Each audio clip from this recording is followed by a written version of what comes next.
Manhattan in the 1860s was America's most dangerous hellhole, where murder, robbery, and corruption ruled the streets and bribery bought the police. To expose this criminal underworld, a fearless investigative journalist disguised himself as a beggar and walked straight into the darkness. His name was Arthur Pember, and this is what life was really like in the deadly slums of New York. Before we start, likes and subscribes help me keep making these. Where are you listening from? Drop your city and time in the comments. I'm always reading them thinking, wait, people in New Zealand listen to history stories to sleep? Okay, tonight it's 1860s New York. But hold on, get cozy first. Like, actually cozy. Pillows good? Blanket situation handled? Perfect. Trust me on this one. Your eyes open to darkness, not the comfortable darkness of your bedroom right now, but the suffocating black of a windowless room in Water Street, New York. The year is 1868, and you've just woken up on what can barely be called a bed, a dirty husk mattress thrown onto bare wooden boards that creak with every slight movement. The smell hits you immediately. Human waste, stale alcohol, and something else. Something rotten you can't quite place. The building around you is what locals call a tenant house, though human storage would be more accurate. You're sharing this one room with an entire family. Mom, dad, 3 kids, all piled on top of each other for warmth because there's no heat. The wall separating you from the next family might as well be paper. You can hear them fighting again. The man's drunk again. The woman's crying again. The baby hasn't stopped wailing for 2 hours. Unlike your comfortable bed right now, where you can stretch out and adjust your blanket just so, here your body aches from lying on what feels like a pile of sticks covered by a thin layer of fabric. Every movement brings a new pain, a spring, a broken board, a mysterious wet spot. "Get up!" hisses a voice beside you. "We need to be gone before the landlord comes." You're not actually living here. No, you're Arthur Pember, Oxford-educated Englishman turned investigative journalist, and you're in disguise. Today, you're a homeless beggar, your clothes deliberately tattered, face smudged with dirt, hair wild. Tomorrow, perhaps you'll be a drunken sailor or a lost businessman. Whatever gets you the story. I spent months researching Arthur Pember's accounts. This guy literally invented undercover journalism in America. Imagine giving up a cushy life to sleep in these hellholes just to expose corruption. Like, who does that? Come on, your guide whispers again. He's a former pickpocket. You've paid to show you around. Water Street wakes up early, and trust me, you don't want to be noticed asking questions. You follow him down a narrow hallway where the floorboards bend beneath your weight. The stairs creak so loudly you're sure everyone in the building can hear you leaving. Outside, the morning air isn't the fresh relief you'd expect. It's thick with coal smoke and the stench from overflowing gutters. Welcome to the 4th Ward of New York City, the most dangerous neighborhood in America. Hold up. Let me paint you a picture. Water Street isn't just bad, it's nightmare territory. Picture the worst place you've been, then make it 10 times worse. The buildings are practically falling down, packed with up to 70 families in a single structure. Streets flowing with raw sewage. Disease is basically your roommate, and this is where Arthur Pember chose to go undercover. Pember wasn't always slumming it in New York's underbelly. The dude helped found the Football Association, like actual soccer, in England in 1863. He was its first president. Then he just decided to move to America and become an investigative journalist. Talk about a career change. You know what's wild? When I was digging through his original accounts, I found out he'd assumed these elaborate disguises. He'd go from looking like a proper Victorian gentleman to a street beggar, complete with fake wounds and practiced accents. The original method actor. As you walk, your guide points out landmarks of misery.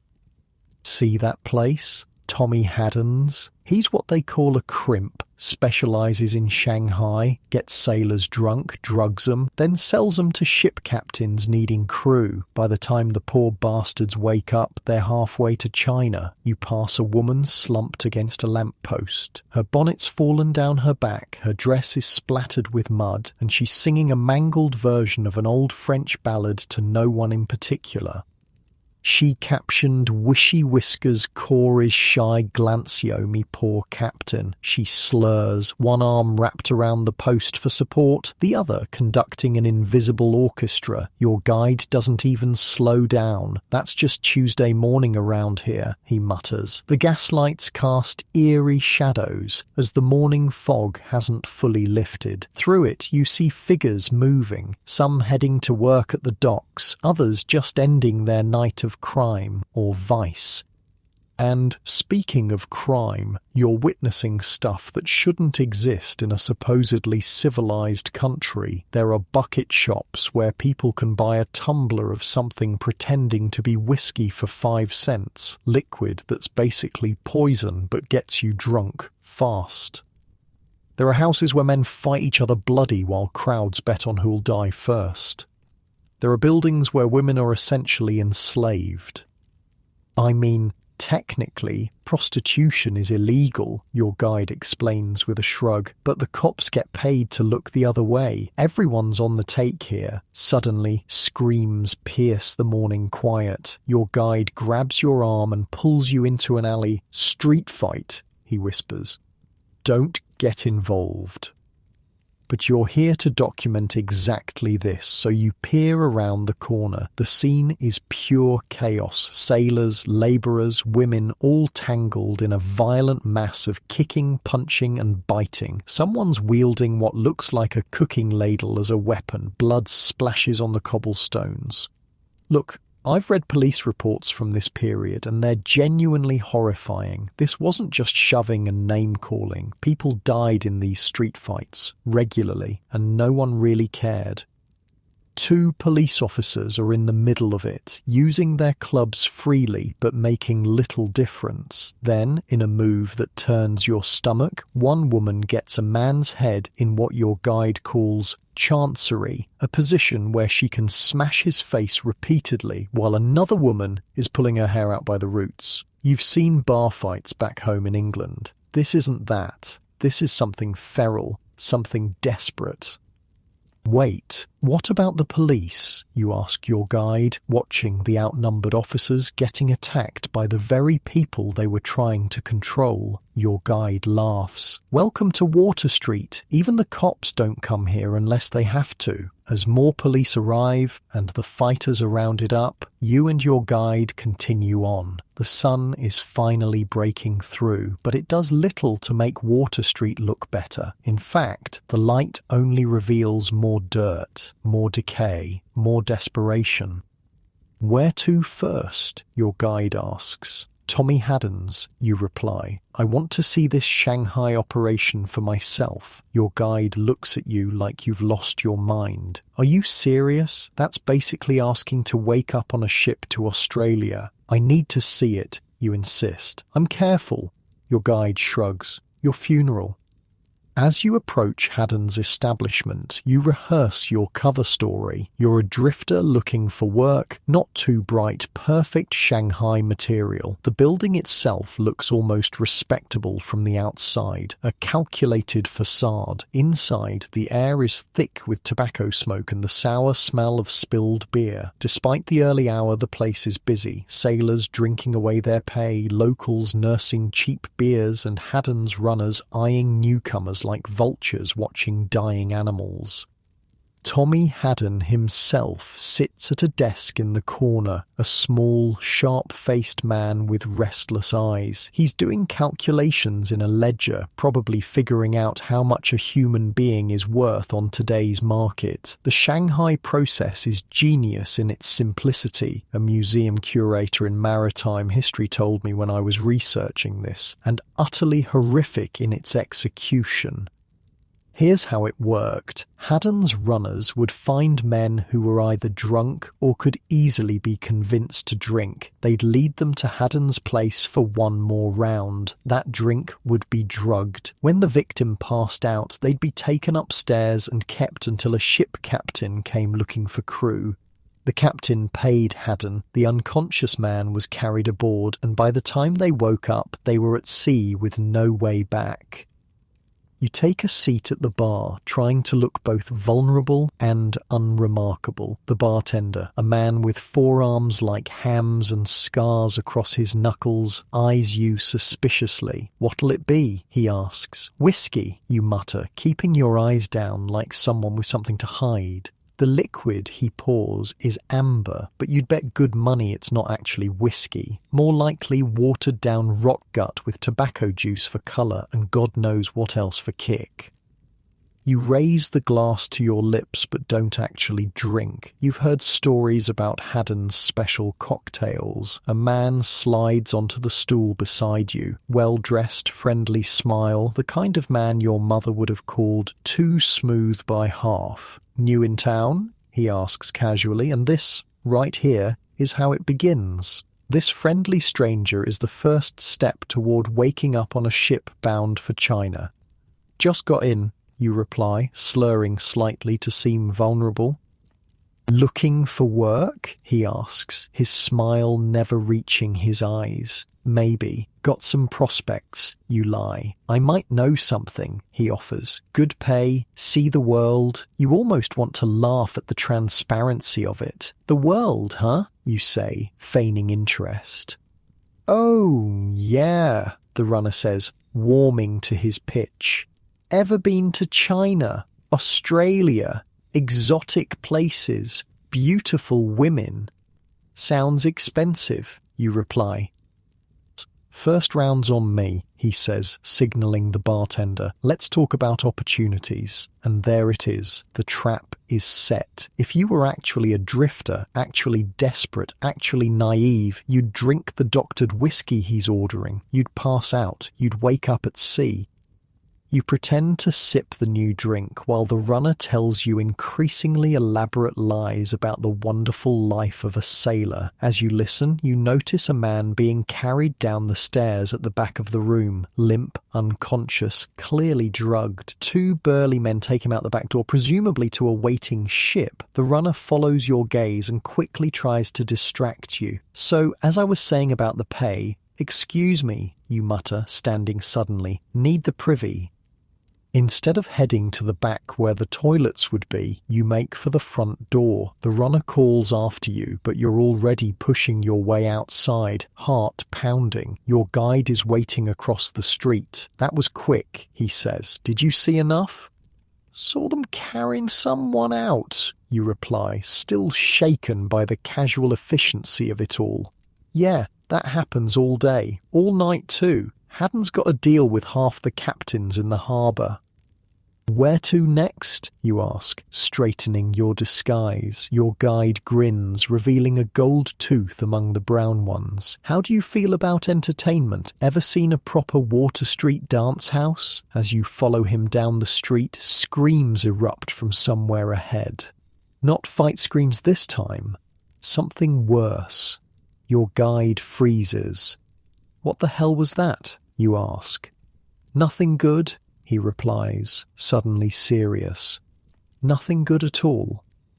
So here's the thing about Water Street. You couldn't really prepare for it. Even if someone told you how bad it was, seeing it was different, smelling it was different, hearing a man's screams cut short in the morning light was different. "We should go another way," your guide says quickly, pulling at your sleeve. "But you're here for the story, all of it, even the parts that make your skin crawl." "No," you say firmly, "we go toward it."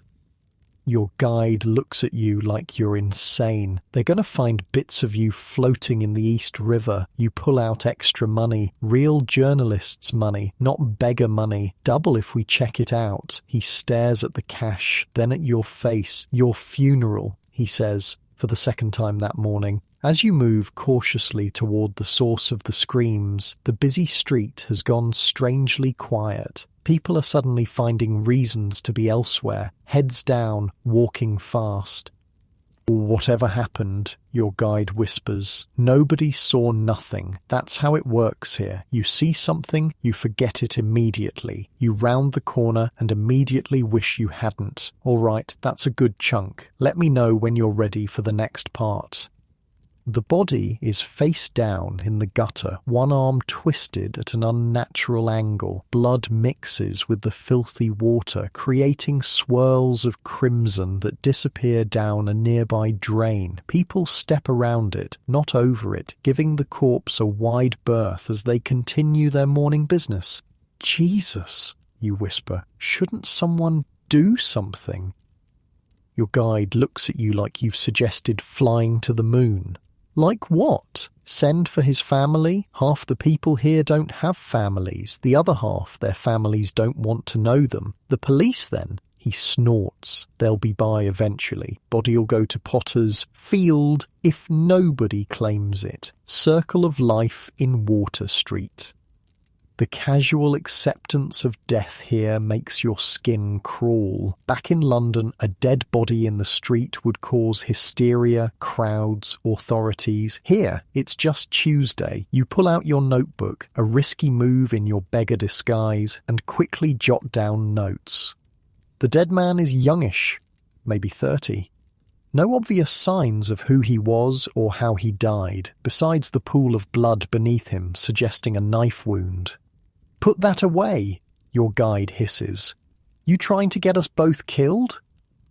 You pocket the notebook just as a police officer saunters up to the body. He nudges it with his boot, sighs heavily, then signals to someone down the street. Two men with a cart appear, lift the corpse unceremoniously, and toss it in the back like a sack of potatoes. That's it, you ask, unable to hide your shock. No investigation, no questions. What's to investigate? Man's dead. Happens every day.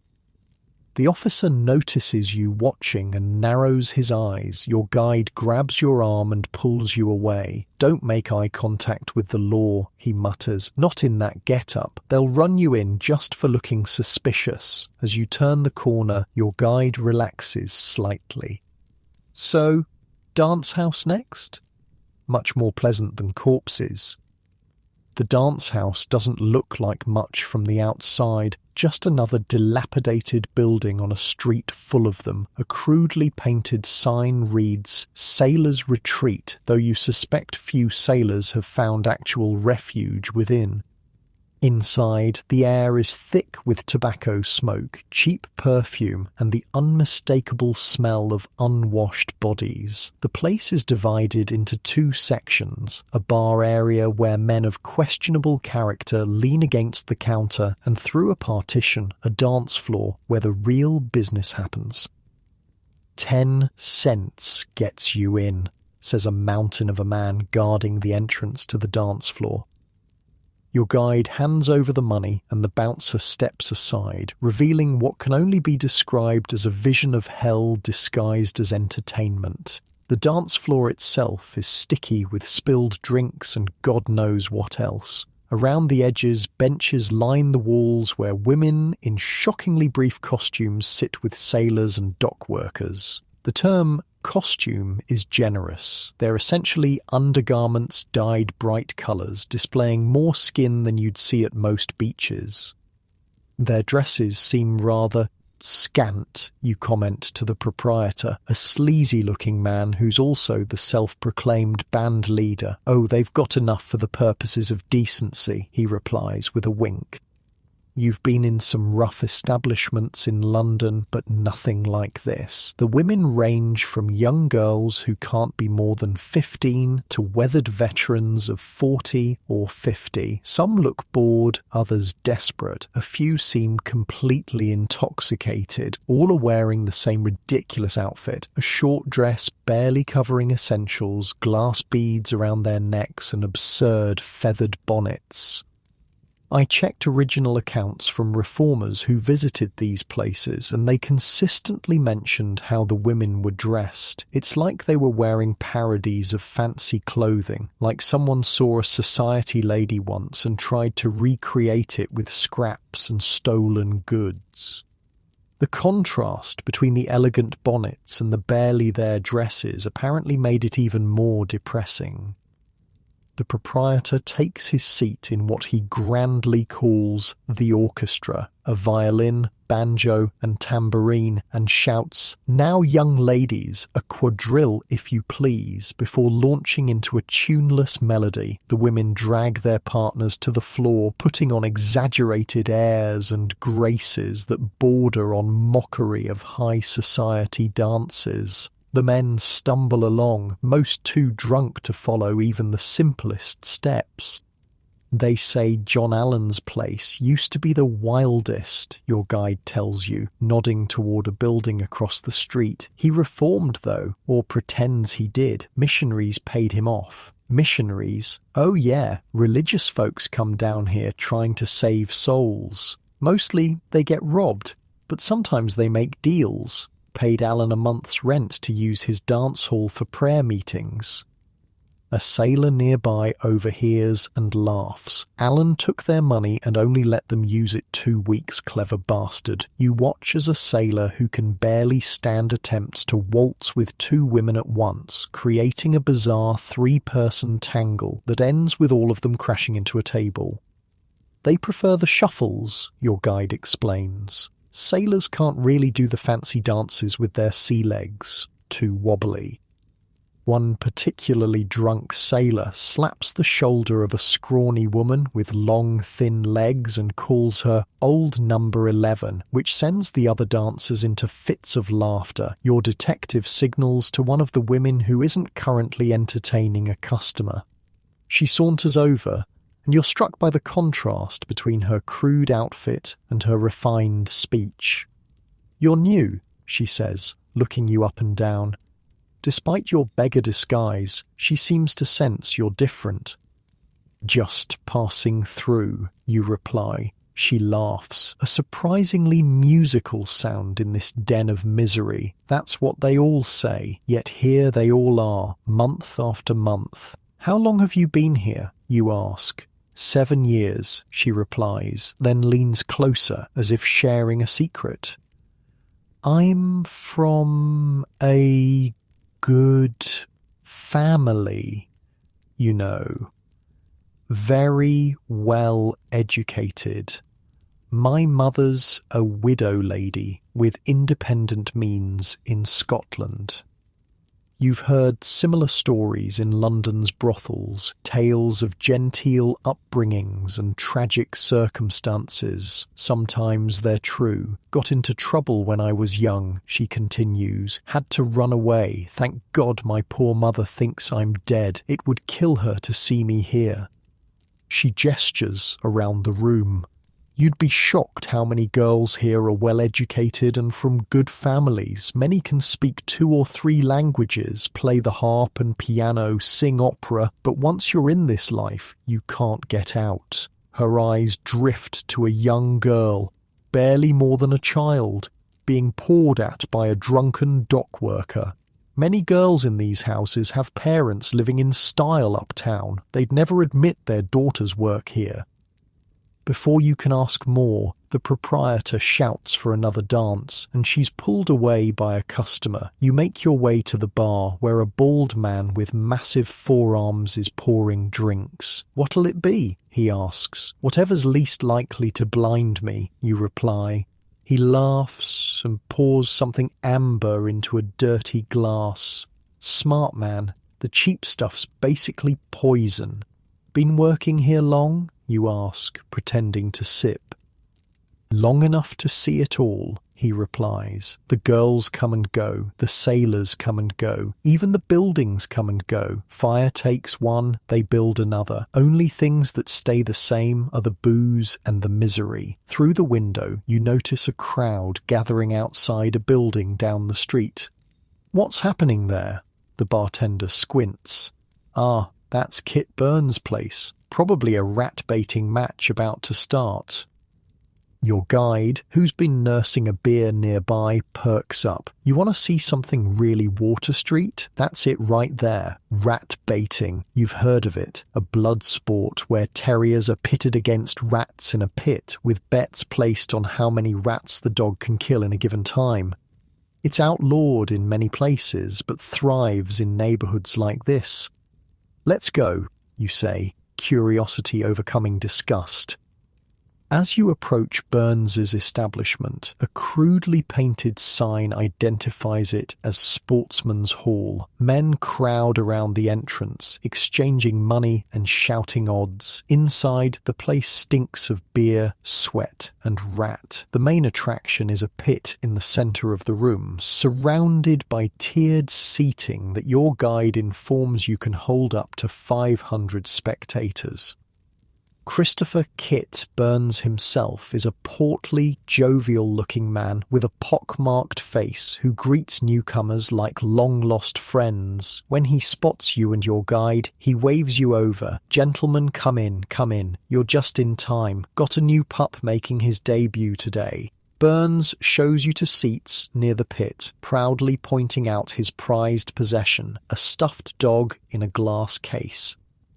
"My black and tan," he explains, eyes misting with nostalgia. "Killed 300 rats in under an hour. Did it easy too. Best dog I ever had." A small, sandy-haired terrier is being prepped at one end of the pit, its handler whispering encouragements. At the other end, a man dumps a squirming sack into a cage. Rats, dozens of them, their pink tails flicking against the bars. 10 cents a rat, Burns announces to the crowd. "Puppy's just learning, but he's got potential. Place your bets." The crowd roars, money changes hands, and you feel your stomach turn. This isn't sport, it's barbarism masquerading as entertainment. "Something wrong, sir?" Burns asks, noticing your expression, not the sporting type. "Just taking it all in," you reply, trying to maintain your cover. "First time's always a shock," Burns says cheerfully. "But rats are vermin, see? Bad for business, bad for health. We're providing a public service, really." The way he says it, you almost believe he believes it. "That Burke fellow's trying to shut me down," Burns continues, suddenly indignant. "Says it's cruel to rats for God's sake, but they're vermin, sir. Always have been." "Burke?" you ask. "Society for Prevention of Cruelty to Animals," your guide whispers. "New thing. Rich people worried about horses and such." Burns overhears and snorts. "They pray for me every day at the mission house at noon. Not by name, mind you. Poor Kit Burns comes in the general catalogue of wicked, unrepentant sinners." His face twists into an expression of mock piety. Then he bursts into laughter, slapping his knee. A bell rings. The dog is released, and the crowd erupts as it tears into the cage of rats. You look away, but the sounds tell the story. Squeals, growls, the wet snap of small bones. "Isn't this illegal?" you ask your guide under the cover of the crowd's roars. He shrugs. "Probably, but who's going to enforce it here? The cops? Half of them have money on the dog." After what feels like an eternity, another bell rings. The handler retrieves the blood-spattered dog, who prances around proudly as Burns counts the rat carcasses. 17, he announces. Not bad for a first-timer. Money changes hands as bets are settled. Burns catches your eye and grins. "Coming back for the big match Saturday. Got a champion coming in from Brooklyn. They say he can do 100 in 10 minutes. We'll see," you reply non-committally. Outside, you gulp fresh air, though fresh is relative on Water Street. "You all right there?" your guide asks, noticing your pale face. "Some people can't stomach it their first time." "I'm fine," you lie. "Where to next?" Your guide studies you for a moment, then jerks his thumb toward a dingy building down the street. Bucket shop, might as well see the whole tour. The bucket shop is somehow even more depressing than the rat pit. Men in various stages of dissolution hunch over glasses of cheap liquor, drinking not for pleasure but for oblivion. They call it a bucket shop because you can get a bucket of this stuff for practically nothing, your guide explains. It's not whiskey, though they pretend it is, more like turpentine with tobacco juice for colour. The patrons don't even look up when you enter. They're focused entirely on their drinks, as if the bottom of those glasses holds some answer they've been seeking their whole lives. This is what kills most of them, your guide says quietly. Not the knives or the fights or the diseases, just this. Slow suicide by the glass. You notice a woman in the corner, her once fine dress now tattered and stained. She catches you looking and gives a smile that reveals several missing teeth. "Want to buy a lady a drink, handsome?" she calls. Before you can answer, the door bangs open and a police officer steps in. The atmosphere shifts immediately. Backs straighten, eyes dart to exits. The officer scans the room, then zeroes in on your guide. "You," he says, pointing. "Outside, now." Your guide looks momentarily panicked, then resigned. "Wait here," he mutters to you. "Don't talk to anyone." As he follows the officer outside, you're left alone in a room full of Water Street's most desperate residents. A man sidles up next to you, his breath foul enough to make your eyes water. "First time in the Fourth?" he asks, swaying slightly. "That obvious?" you reply, maintaining your beggar persona but allowing some of your natural accent to slip through. "You got all your teeth and no visible wounds," the man says with a wheezing laugh. "Dead giveaway."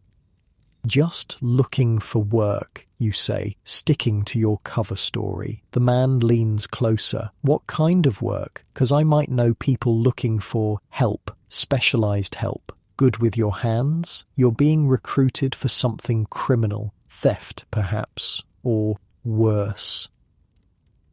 "Depends on the pay," you reply cautiously. The man grins, revealing gums more prevalent than teeth. "Smart man. Come with me.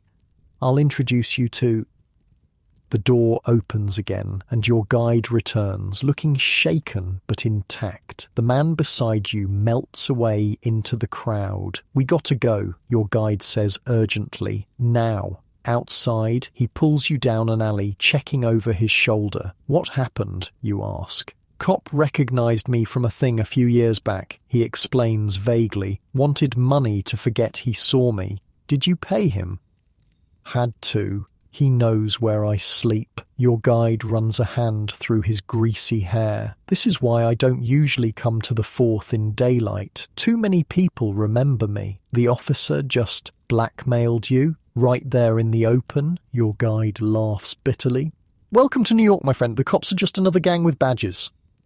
When I looked into police corruption in this era, it was eye-opening. There's documented evidence of officers running protection rackets, taking bribes, and even participating in crimes. The line between law enforcement and criminals was basically non-existent in neighborhoods like Water Street. As you walk, your guide points out more landmarks. Brothels thinly disguised as boarding houses, opium dens behind laundries, gambling operations in basements. Water Street isn't just a place, you realize. It's an ecosystem of vice, each establishment feeding into the others in a closed loop of misery. "Or over there's the Oak Street station house," your guide says, nodding toward a relatively solid-looking building, "where they take you if you're lucky enough to get arrested and not just beaten in the street. Is that good luck?" you ask. "Better than being found in the river? Sometimes?" You remember the details from the transcript. In that very station house, Pember once witnessed a sailor charging a boarding house crimp with assault. The crimp had knocked the sailor down and stomped his eye out with a boot heel after the sailor refused to pay an exorbitant fee. Justice was rare here, even with evidence as clear as a missing eye. As afternoon approaches, the character of Water Street shifts. More women appear on street corners. Men stagger from bars, either starting or ending their days drinking. Children, filthy, too thin, with eyes too old for their faces, dart between adults on mysterious errands. "Those kids," you say, nodding toward a group of boys no older than 10 who are eyeing passers-by with predatory focus. "They're pickpockets."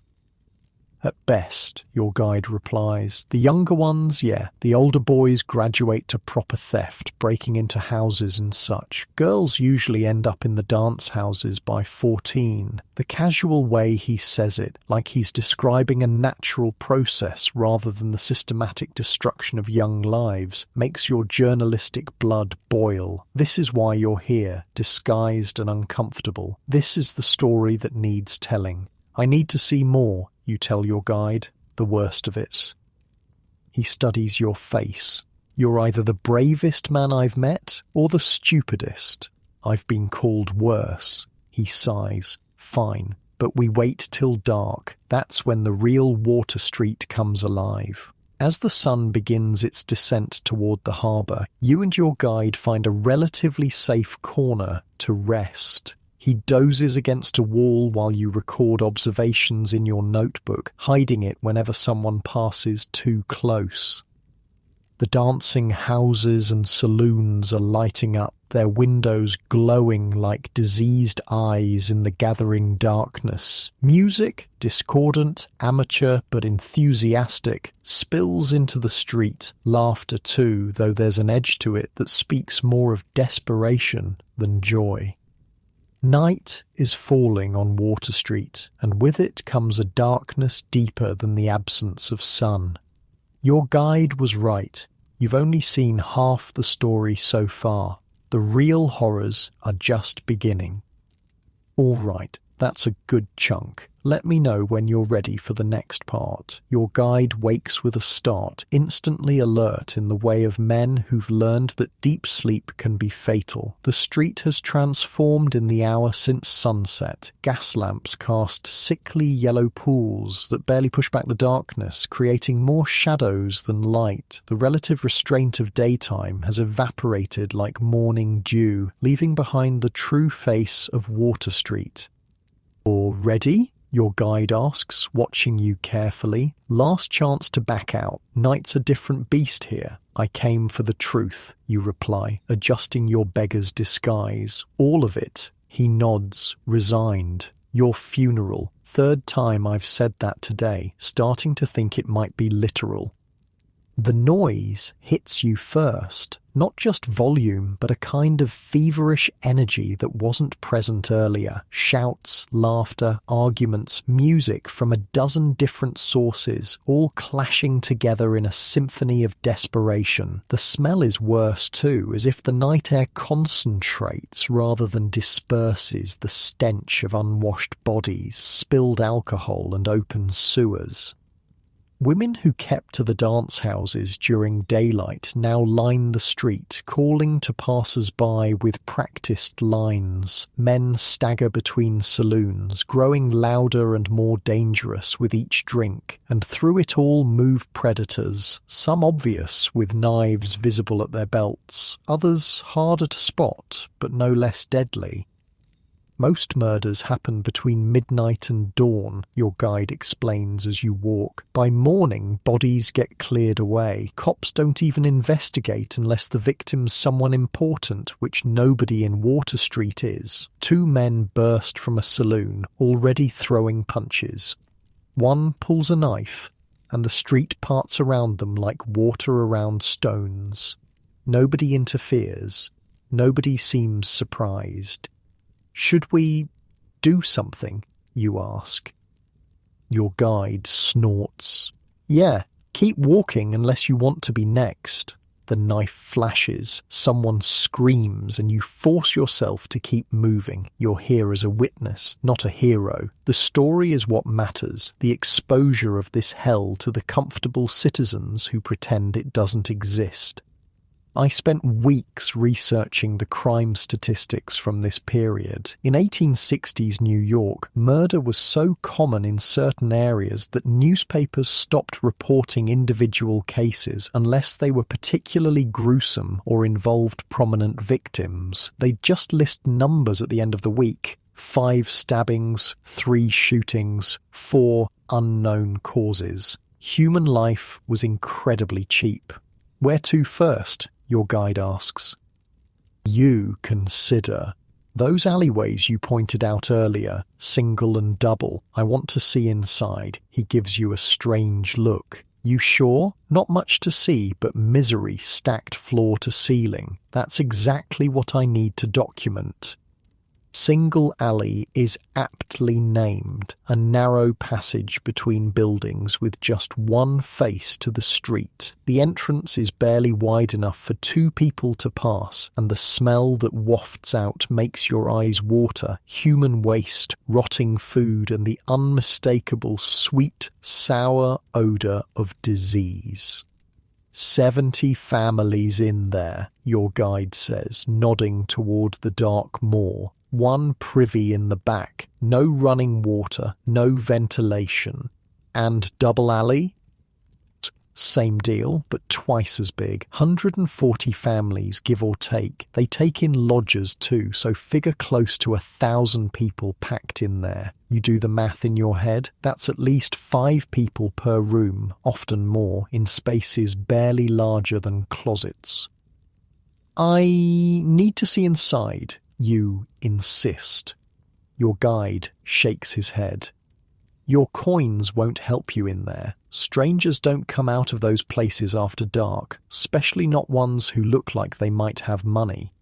But he thinks for a moment, then points to a decrepit 3-story building across the street. Old boarding house there. Similar setup, but smaller. Owner might let us in for the right price. The boarding house looks like it's one strong wind away from collapse. Paint peels from the exterior like diseased skin. Windows are patched with paper or cloth where glass should be, and the front steps sag alarmingly under your weight.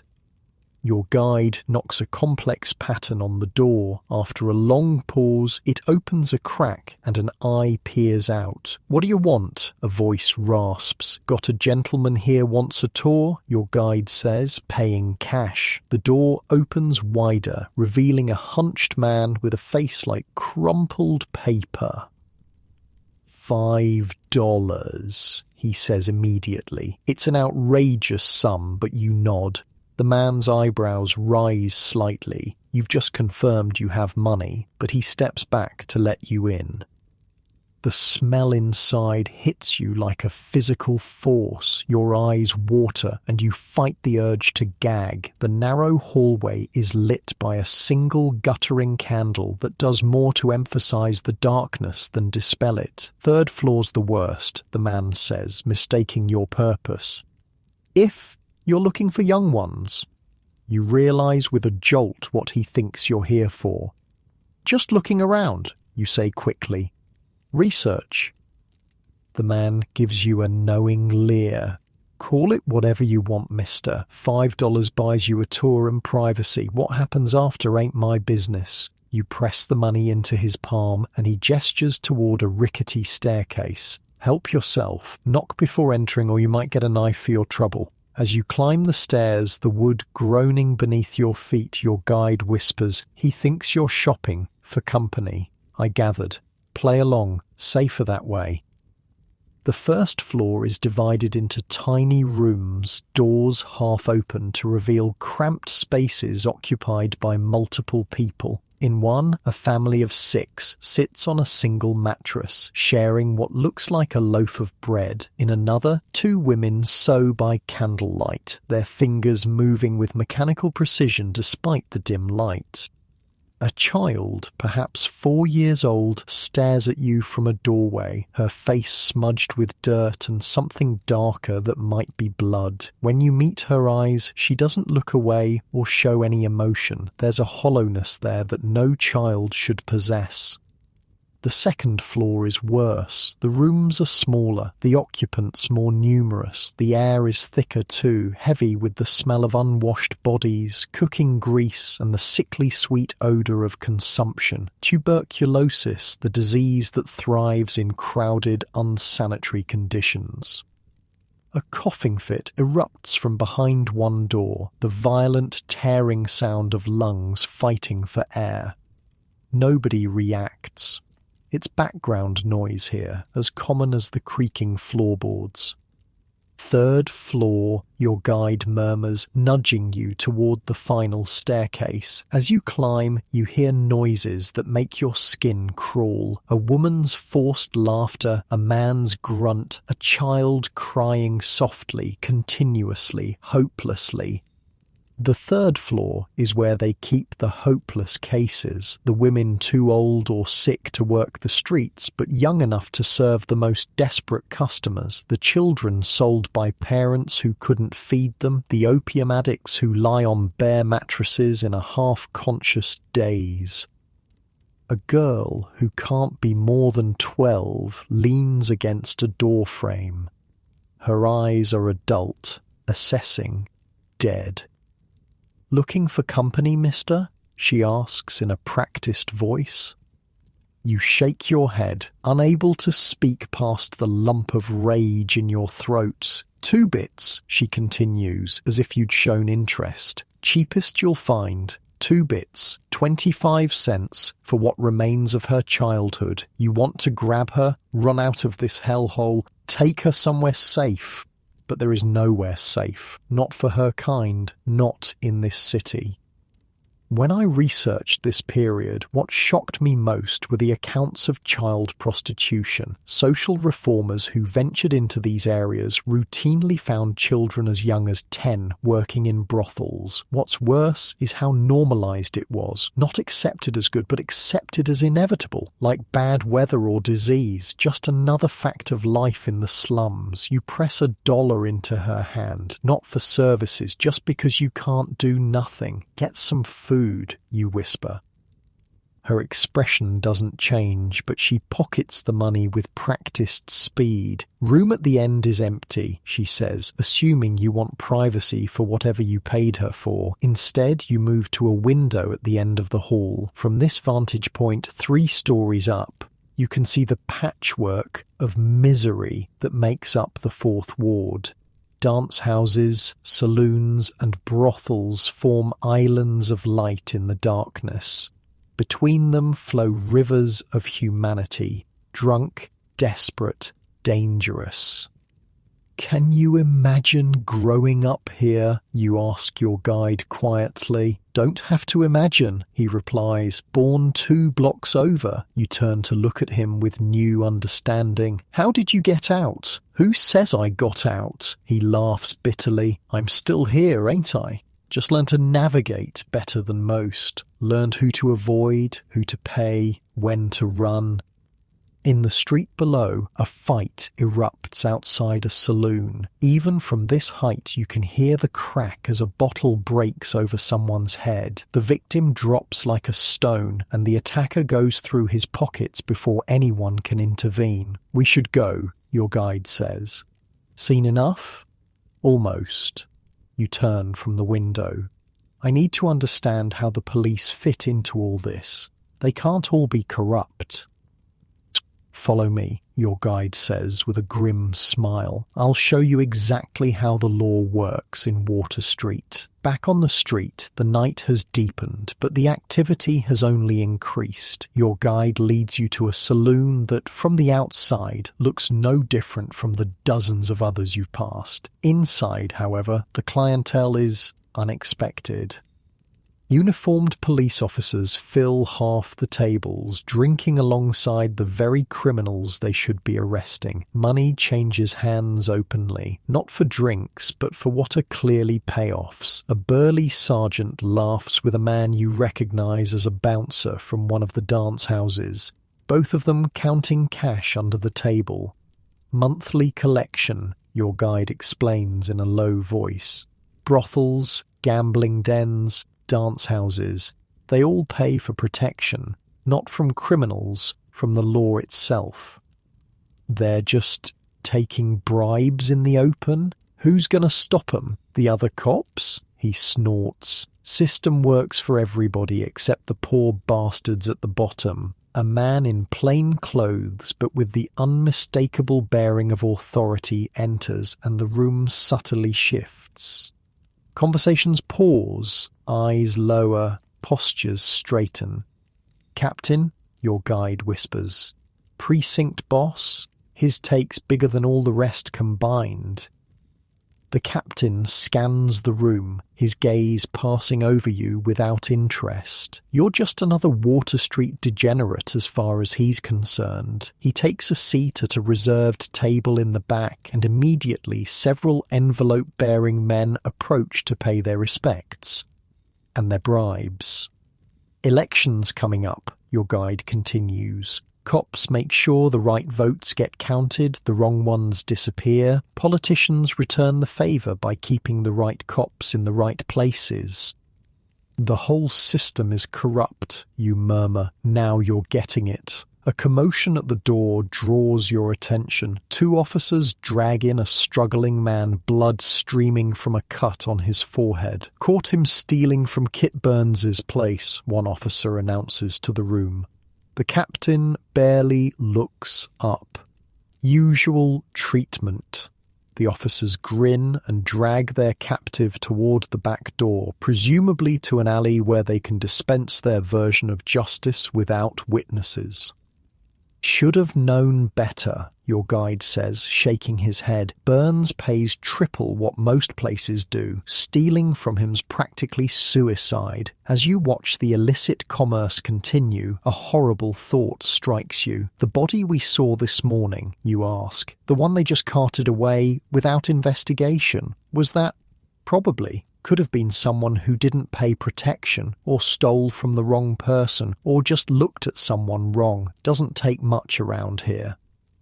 Suddenly, the captain's gaze locks onto your guide, recognition dawning in his eyes. "Time to go," your guide says urgently. "Now." You slip out the side door just as you hear the captain's voice calling for your guide by name. Outside, you don't walk. You run, following your guide down a maze of alleys until you're sure no one is following.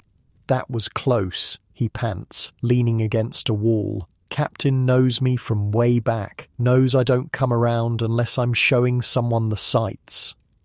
Would he really have arrested you?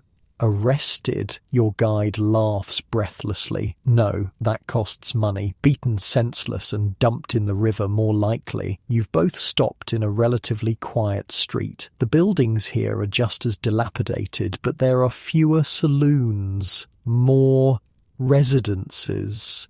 From an upper window comes the sound of a baby wailing, high and desperate. "This is where families live," your guide explains, recovering his composure. "The ones trying to stay decent anyway, work the docks, the factories, whatever they can find." As if on cue, a door opens and a man in workman's clothes emerges. He looks exhausted, shoulders slumped under an invisible weight. "Night shift," your guide explains. "Poor bastard probably works 16 hours a day, comes home to a place not much better than that boarding house, tries to keep his family fed."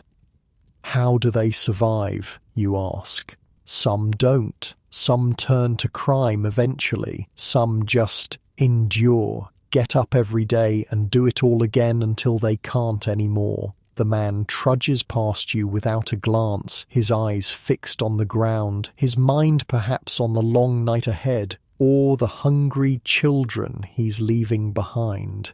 "Come on," your guide says. "One more stop. Gotta be quick though. Captain might have people looking for us."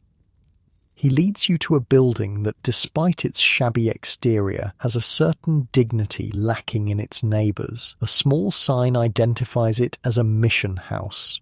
Religious folks, your guide explains, set these up to save souls. Mostly they just provide a warm place to sit, and some soup if you're willing to listen to preaching.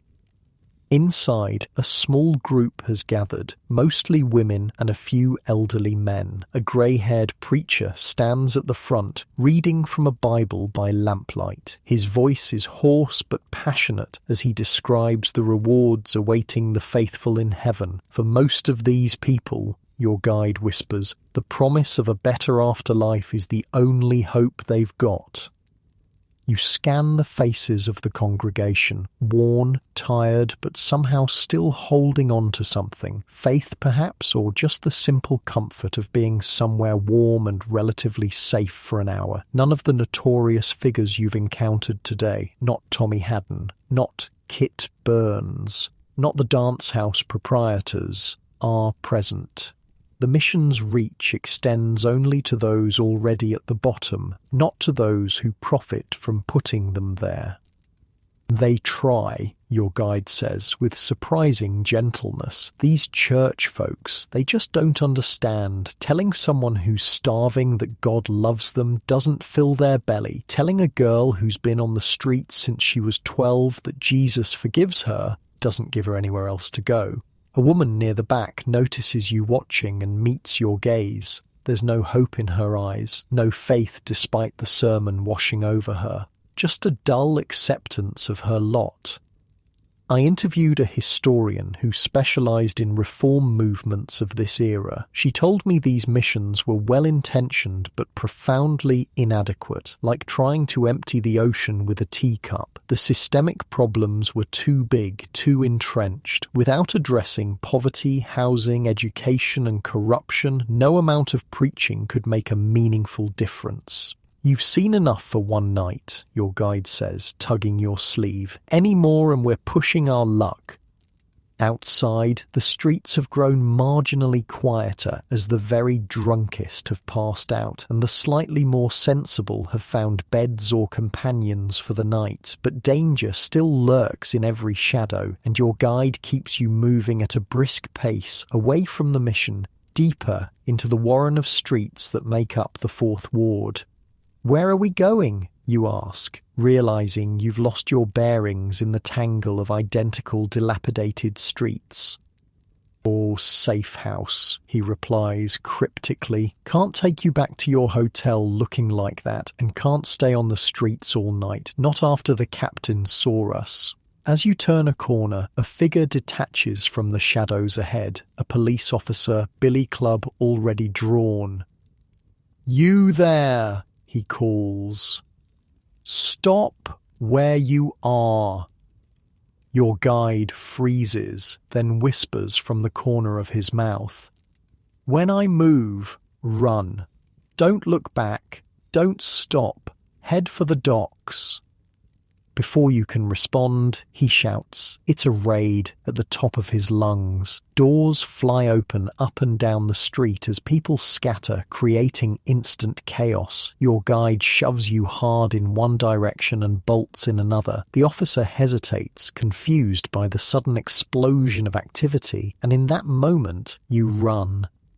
Behind you, a whistle blows, the officer calling for backup. Ahead, more figures are emerging from the darkness. You dart down an alley, heart pounding, your fine Oxford education suddenly worth less than a pair of fast legs. The docks loom ahead, a forest of masts and rigging silhouetted against the night sky. Somewhere in that maze of ships and warehouses, you might find safety, at least until morning.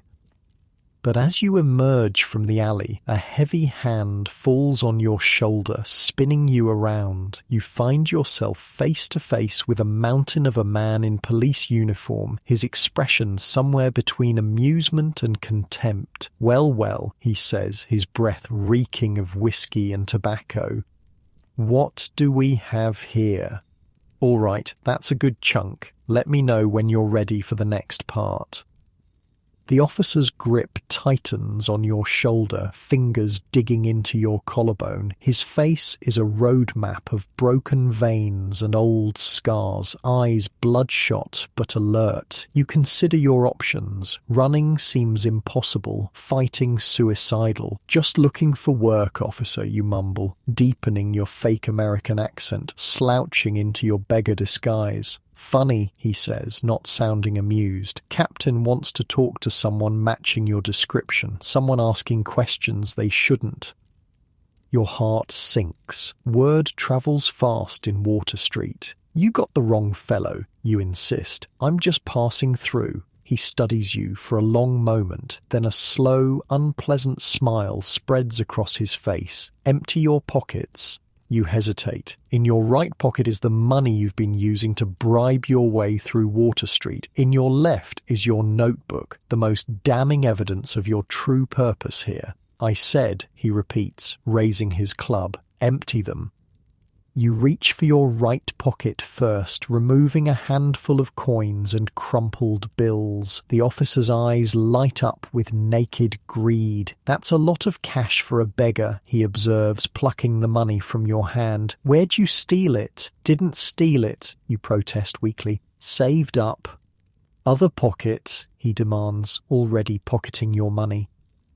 You reach slowly for your left pocket, mind racing for a solution. The notebook will give you away instantly. No beggar carries detailed observations of criminal operations. As your fingers close around it, a shout echoes from nearby, followed by a crash. The officer's head turns instinctively toward the sound. In that split second, you make your decision. Instead of removing the notebook, you drive your knee upward with all your strength. It connects satisfyingly with the officer's groin. He folds like a house of cards, gasping. You don't wait to see him recover. You run faster than you've ever run in your life, plunging into the maze of warehouses along the waterfront. Behind you, a whistle shrieks, once, twice, 3 times, the universal police signal for assistance. You duck into a narrow space between buildings, pressing yourself against rough brick, trying to quiet your thundering heart and ragged breathing. Footsteps pound past your hiding place, more than one set. They pause at the intersection ahead, voices muttering in confusion. Then they split up, moving in different directions, hunting. You've never felt more foreign, more out of place. Your Oxford education, your London journalism career, your proper upbringing, none of it helps you now in this primordial urban jungle where only the cunning survive. When the footsteps fade, you creep from your hiding spot, moving deeper into the warehouse district. Most buildings are locked tight, but eventually you find one with a broken window at ground level. You squeeze through, ignoring the glass that tears at your already ragged clothes, and find yourself in near-total darkness. The warehouse smells of coffee beans and rat droppings. You fumble your way to what feels like a stack of burlap sacks and collapse behind them, finally allowing your trembling legs to rest. Sleep comes in fitful bursts, interrupted by nightmares of pursuit and the very real sounds of rats scurrying nearby. You wake fully as grey dawn light filters through high windows, illuminating your temporary sanctuary. The warehouse is indeed filled with coffee sacks.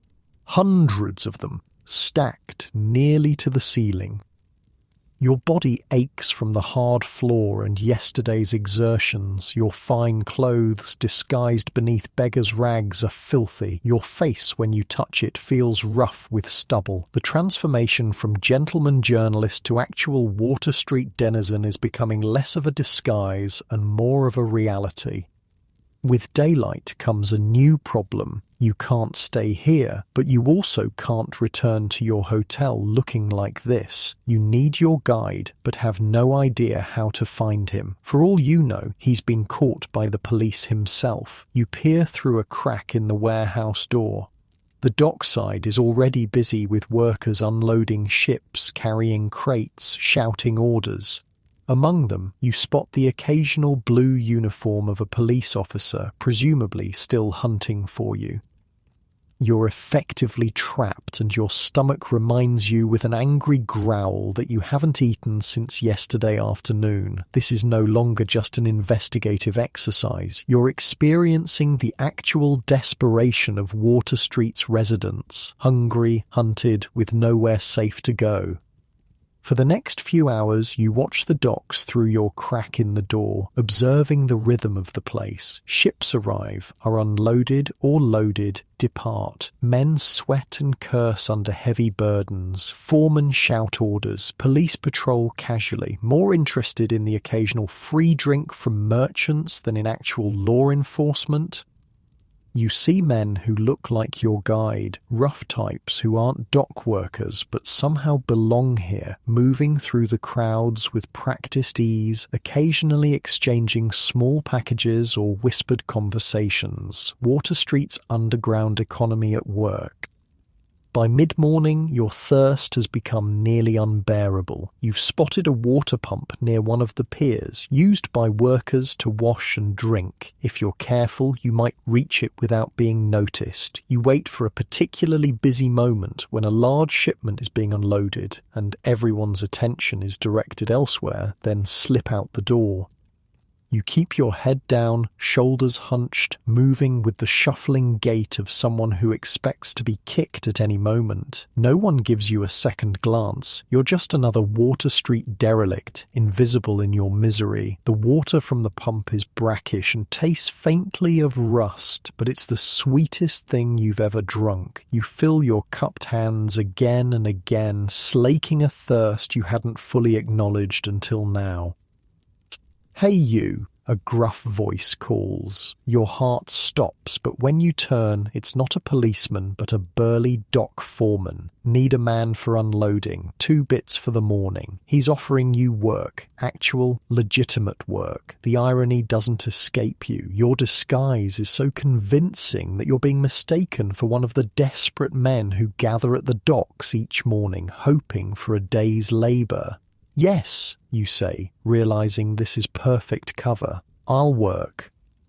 The next 4 hours are a lesson in physical misery. You're assigned to a team unloading crates of machine parts, heavy, awkward, with sharp edges that tear at your hands. Your back screams in protest, your shoulders burn, your palms blister and then bleed. The other workers, men who do this every day, give you pitying glances but offer no help. Here, it's every man for himself.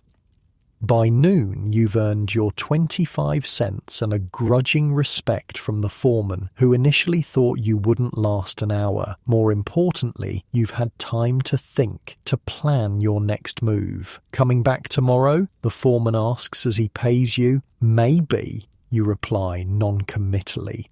"Got a name?" You hesitate, then decide truth is simpler than fiction. "Arthur." He nods, already turning away. "See you around, Arthur." With coins in your pocket, a pittance compared to what the officer stole, but better than nothing, you venture back toward Water Street. Your plan is simple. Find food, then find somewhere to clean up enough that you can eventually make your way back to your hotel without arousing suspicion. Water Street by day is marginally less threatening than by night, but no less miserable. You pass women emptying chamber pots into gutters already flowing with filth. Children play in the same gutters, immune or oblivious to the health hazards surrounding them. Men drink openly at 10 in the morning, numbing themselves for another day of hardship. You find a vendor selling what he claims is beef stew from a cart. The meat is tough and of questionable origin, the broth watery, but it's hot and filling. As you eat, standing in a doorway out of the main flow of traffic, you observe Water Street's daytime economy. It's a parallel world with its own rules. Money changes hands for goods and services, both legal and illegal. Credit is extended or denied based on criteria known only to the sellers. Fights break out and are resolved without police intervention. It's a community of sorts, albeit one built on shared misery rather than mutual benefit. A boy of perhaps 10 approaches, eyeing your stew with naked hunger. His face is gaunt, his clothes even more ragged than your disguise. You silently offer your bowl, still half full. He snatches it and retreats to a safe distance before wolfing down the remaining food. When I dug into historical accounts of childhood in these slums, the descriptions were heartbreaking. Kids as young as 5 or 6 were expected to contribute to the family income. They became beggars, thieves, or took dangerous jobs no adult would touch. Their life expectancy was shockingly short. Many didn't reach adulthood due to disease, accidents, or violence. The boy finishes eating and looks up, meeting your gaze. There's no gratitude in his expression, just the wary calculation of someone always looking for the next meal, the next opportunity, the next threat. "You need work?" he asks suddenly. "My pa knows people." "What kind of work?" you ask cautiously. The boy shrugs. "Different kinds. Depends what you're good at." You recognize a recruitment attempt when you hear one, likely for the same criminal enterprises you've been investigating. Even children are part of the system here. "I'm just passing through," you say gently, "but thanks." The boy doesn't seem offended. He simply nods and disappears into the crowd, already looking for someone else to approach. As noon turns to afternoon, you continue wandering, keeping a careful eye out for police while trying to get your bearings. You pass a building you recognize, the Oak Street Station House, where you began your Water Street journey before everything went sideways. A commotion at the station house door catches your attention. A group of men are dragging a bloodied sailor into the building. His face is a mess, and most disturbingly, where his left eye should be is just a bloody socket. I checked police records from this period, and they're full of similar reports. Horrific injuries barely investigated, especially when the victims were sailors or immigrants. The concept of civil rights was basically non-existent for the poor. You drift closer, adopting the casual interest of a street dweller with nothing better to do. The sailor is shouting accusations at another man, presumably his attacker, who is being held by 2 friends straining to get at the injured man. "He stamped my eye out," the sailor roars, "knocked me down and stamped it right out with his boot." "Lying Navy scum," the other man shouts back. "You tried to skip on your bill." You recognize the type immediately from your research. A boarding house crimp, one of those men who provide lodging to sailors at extortionate rates, often through deception. When the sailors can't pay, violence typically follows. A crowd gathers as the men are taken inside, the entertainment value of the spectacle briefly overcoming Water Street's usual every man for himself mentality. You hear people placing bets on whether the crimp will face charges or be released. "10 says he walks," a man next to you mutters to his companion. "His cousin's on the force." "No bet," his friend replies. "Justice is for people with money." As the crowd disperses, you notice a familiar face across the street, your guide, looking considerably worse for wear, but very much alive. He spots you at the same moment and jerks his head slightly, indicating an alley nearby. Once safely out of sight, he looks you up and down and lets out a low whistle. "You look like hell." "You're not much better," you reply, noting his split lip and the bruise darkening his left cheek. "Had a disagreement with a gentleman of the law," he says with a crooked smile. "Seems they don't appreciate our tour of their business operations. Are they still looking for us?" He shrugs. "For you, maybe. I'm small fry, just got a beating and a warning. You, though, Captain's real interested in the fancy English journalist slumming it in disguise." Your blood runs cold. "How?" Word gets around. "Tommy Haddon made you yesterday morning. Said no real beggar asks the questions you were asking. This changes everything. If your cover is blown, continuing the investigation becomes exponentially more dangerous. I need to get back to my hotel," you say. "Clean up, regroup." Your guide nods. "Got a plan for that. Follow me, but stay back a bit. I'll signal if the coast is clear."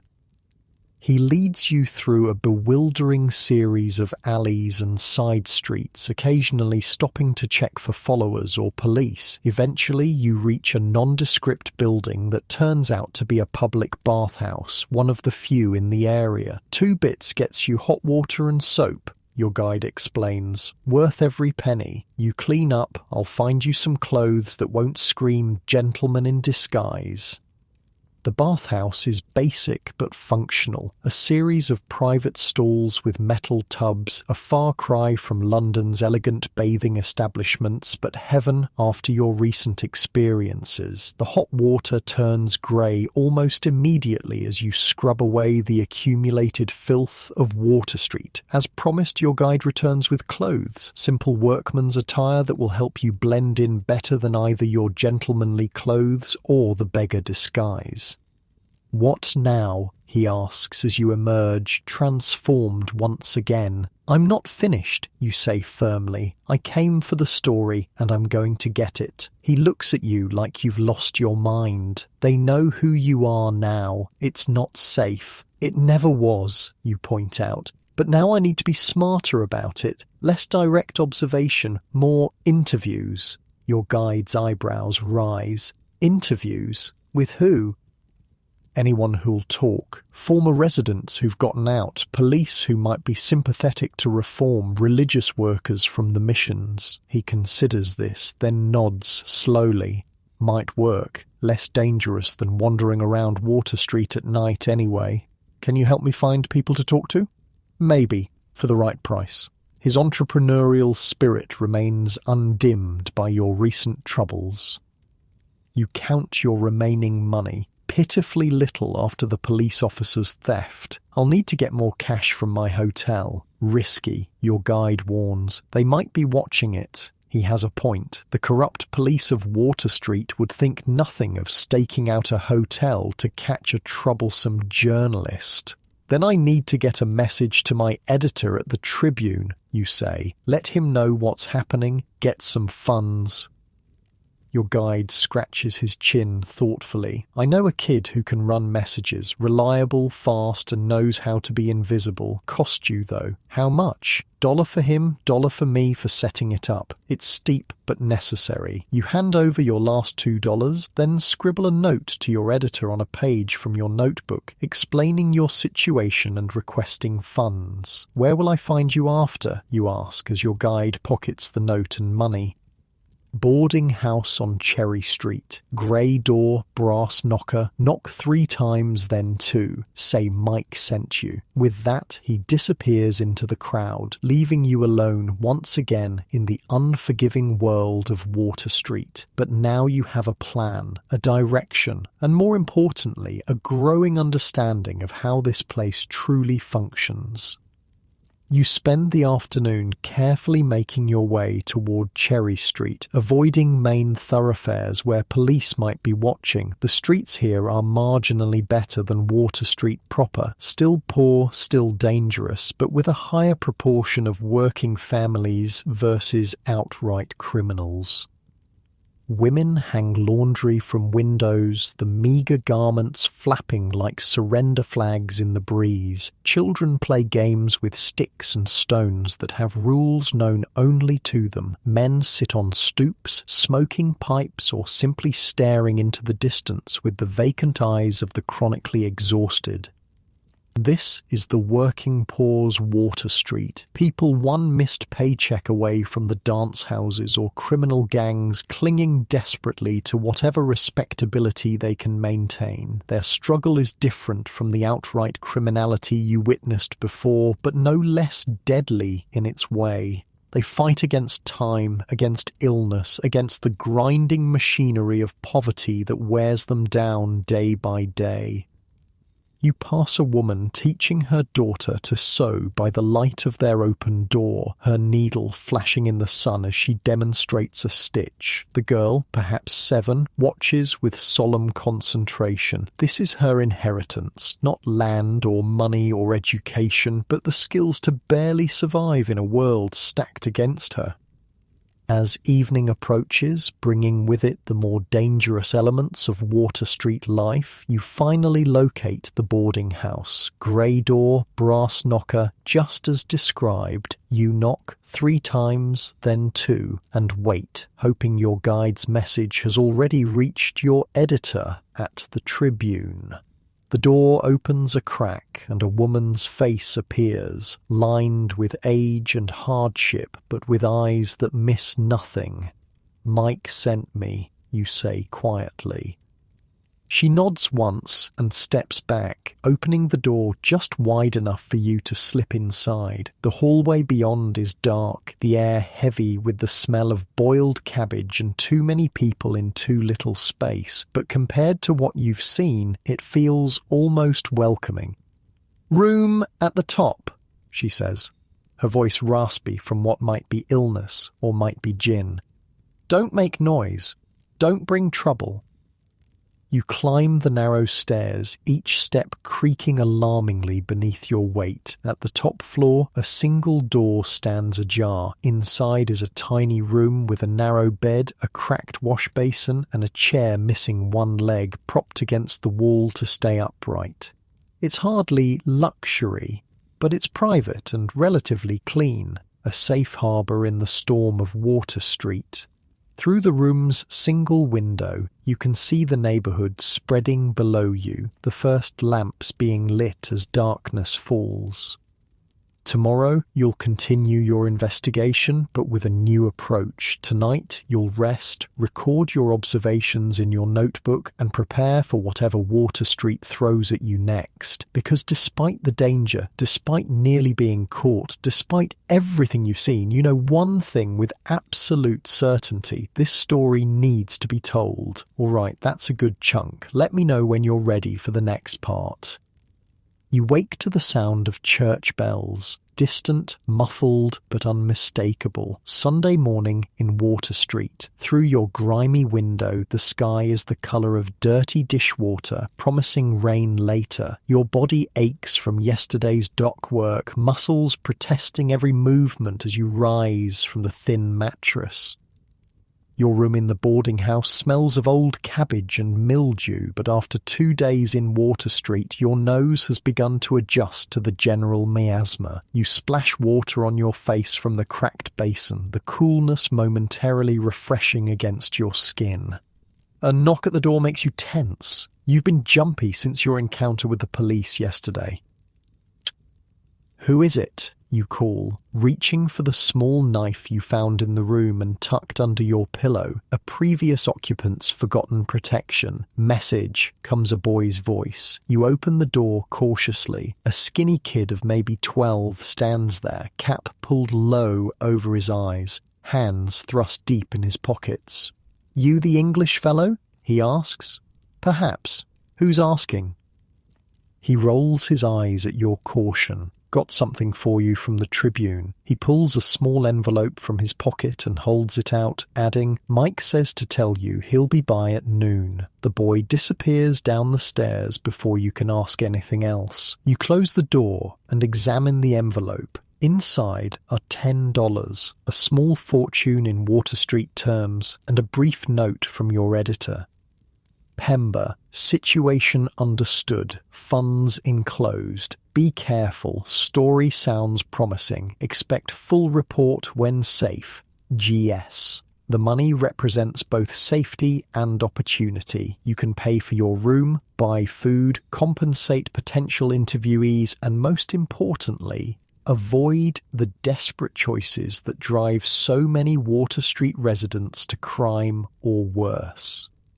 Unlike your comfortable bed at home, where you can drift back to sleep on lazy mornings, here in Water Street, rest is a luxury few can afford. Your stomach growls, reminding you that food is the first priority. You tuck most of the money into your boot, the safest place in Water Street, and keep a small amount in your pocket for immediate needs. The landlady is in the narrow hallway when you descend the stairs, sweeping with short, angry strokes. Her face is a map of hard years, but her eyes are sharp and alert. "Rent's due daily," she says without preamble. 50 cents. It's steep for such a small room, but safety has its price. You pay without complaint. Any place nearby to get breakfast, you ask. She eyes you with slightly more interest. Most of her lodgers probably don't eat regular meals. Dutch Mary's on the corner, cheap, won't kill you, probably. The streets are quieter on Sunday morning. Some businesses are closed in nominal observation of the Sabbath, though you notice the saloons and dance houses show no sign of interrupting their trade. A group of children play in the gutter, fashioning toys from discarded trash. They look up as you pass, eyes calculating your worth, your threat level, your potential as a mark. Dutch Mary's turns out to be a narrow storefront with a few wobbly tables inside. The air is thick with the smell of frying fat and strong coffee. A massive woman with arms like hams presides over a cast-iron stove, barking orders at a terrified-looking girl who might be her daughter. "Sit anywhere that don't look ready to collapse," Mary calls when you enter. Menus: eggs, bread and coffee, sometimes bacon. Today, no bacon. You take a seat at a table that wobbles only slightly. The coffee comes in a chipped mug, black as sin and nearly as thick. The eggs are greasy but hot, the bread surprisingly fresh. For 15 cents, it's the best meal you've had since arriving in Water Street. As you eat, you observe the other patrons, dock workers mostly, fueling up before or after shifts, a few shopkeepers from the marginally more respectable streets nearby. They talk quietly among themselves, conversations revolving around work, money, and the constant struggle to obtain both. One man catches your attention, older, with a neat grey beard and surprisingly clean clothes. He sits alone, nursing his coffee with the air of a ritual long established. There's something in his posture, his careful movements, that suggests he wasn't born to Water Street, but arrived here through some reversal of fortune. You approach his table, coffee in hand. "Mind if I join you?" He looks up, assessing you with intelligent eyes. "Free country," he says finally, "for some." You sit, introducing yourself with your real first name, but a false surname. No need to advertise your journalist identity just yet. "Caleb Morrison," he replies, offering a hand that, despite its calluses, shows traces of once having been genteel. "What brings you to this particular circle of hell?" "Research," you say carefully. "I'm interested in how people live here." "Research?" His eyebrow rises. "You a reformer or one of those missionary types?" "Just a curious observer." He snorts. "Ain't nothing worth observing here except human misery, and that gets old fast, trust me. You speak like someone who's seen better places." Morrison eyes you carefully, then seems to make a decision. "Had a business once, printing, good trade. Then came the Panic of '57. Banks failed, loans called in, lost everything." He shrugs as if to say it hardly matters now. "Been here 8 years. You adapt or you die." "How did you adapt?" you ask, genuinely curious. "Or found a niche. I can still read and write better than most around here. I write letters for people, help with contracts, sometimes teach the children whose parents care enough to want them educated. A scribe, the ancient profession of the literate in a largely illiterate community." It's a clever adaptation, using skills from his former life to survive in his new one. "Would you be willing to tell me more about how things work here? The economics of it, the social structures? I can pay for your time." Morrison studies you more intently now. "You're not just curious, are you? You're writing about us." You hesitate, then decide honesty might be the best approach. "Yes, I believe people should know what life is really like here." "A journalist," he says, not a question but a statement. "Figured as much. You have that look, like you're always watching, always filing things away. Will you help?" He considers this, taking a slow sip of his coffee. $5 for a full day. I'll show you things the tour guides won't. Introduce you to people who actually live here, not just profit from it. But I have conditions, which are no last names in whatever you write. These people have little enough dignity left, and no false charity. Don't pretend you're going to save anyone. His terms are reasonable. You agree readily, and Morrison nods, seemingly satisfied. Meet me here at 1. Your friend Mike will be looking for you at noon, I believe? The reminder startles you. How did you? Walls are thin in the boarding house, Morrison explains with a slight smile, and news travels fast when someone new arrives. At noon precisely, Mike, your original guide, appears at the boarding house. He looks better than yesterday, his split lip less swollen, though the bruise on his cheek has darkened to an impressive purple. Got your message to the Tribune, he says without preamble. Money come through? Yes. Thank you. You hand him the $3 you promised. 2 for the service, 1 as a bonus. Sweet, he grins, pocketing the cash. So, you really going through with this? More investigating?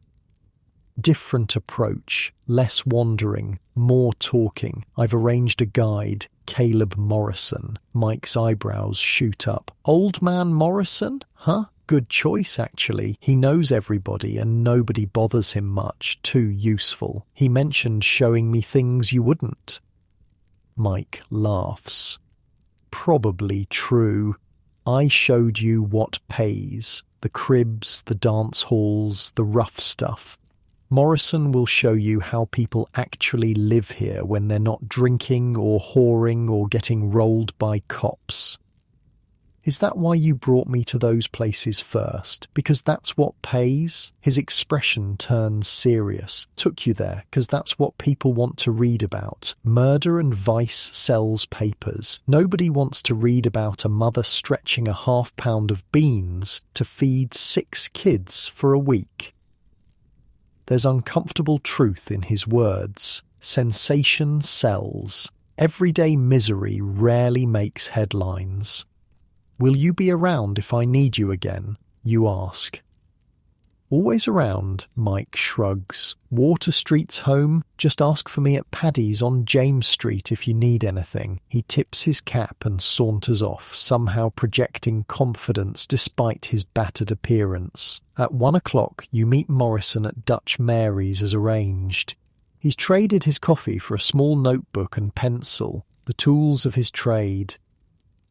First lesson about Water Street economics, he says as you walk. Everything has a price, but rarely a fixed one. What you pay depends on who you are, who you know, and what you can offer besides money. He leads you down streets you've seen before, but now you're seeing them through a different lens. Not as a horrified observer of depravity, but as a student of survival.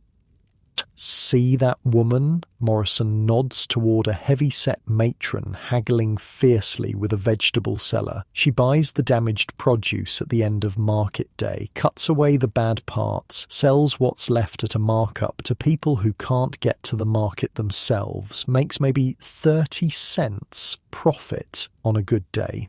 The woman completes her transaction, loading bruised vegetables into a large basket. Her face shows neither joy nor despair, just the blank determination of someone doing what needs doing.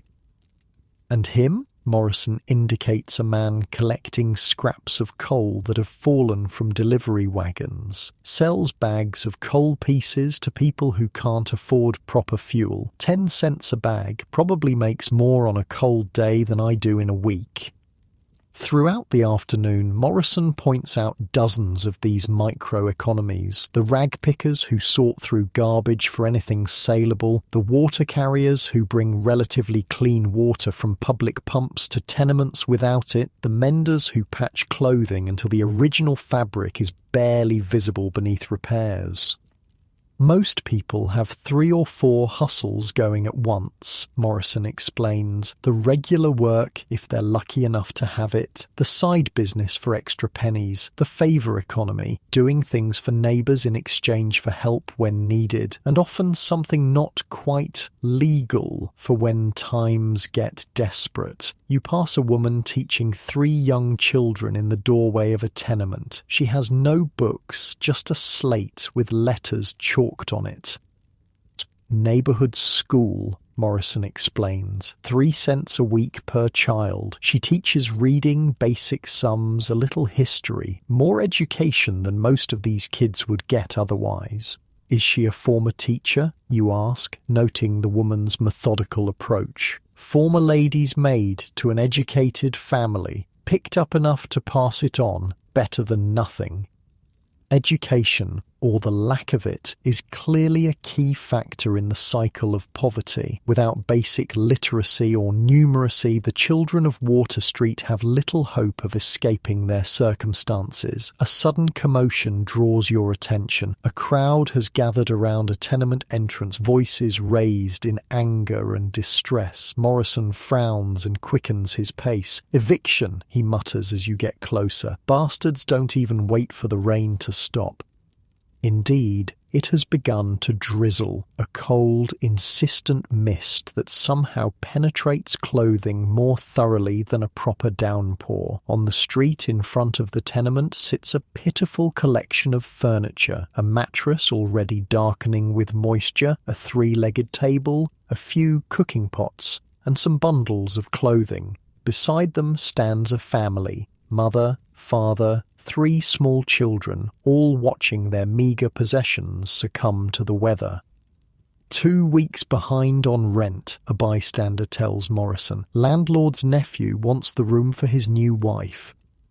The father, a thin man with hollow cheeks and defeat in his eyes, clutches a battered suitcase as if it contains treasures rather than likely just more ragged clothes. The mother holds an infant to her chest, trying to shield it from the rain with her shawl. The older children, perhaps 5 and 7, stand silent and solemn-faced, already learning that tears serve no purpose in Water Street.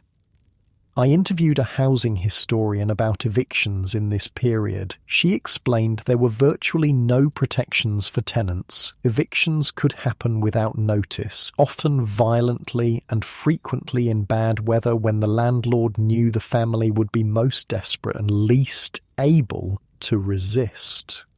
"What will happen to them?" you ask Morrison quietly.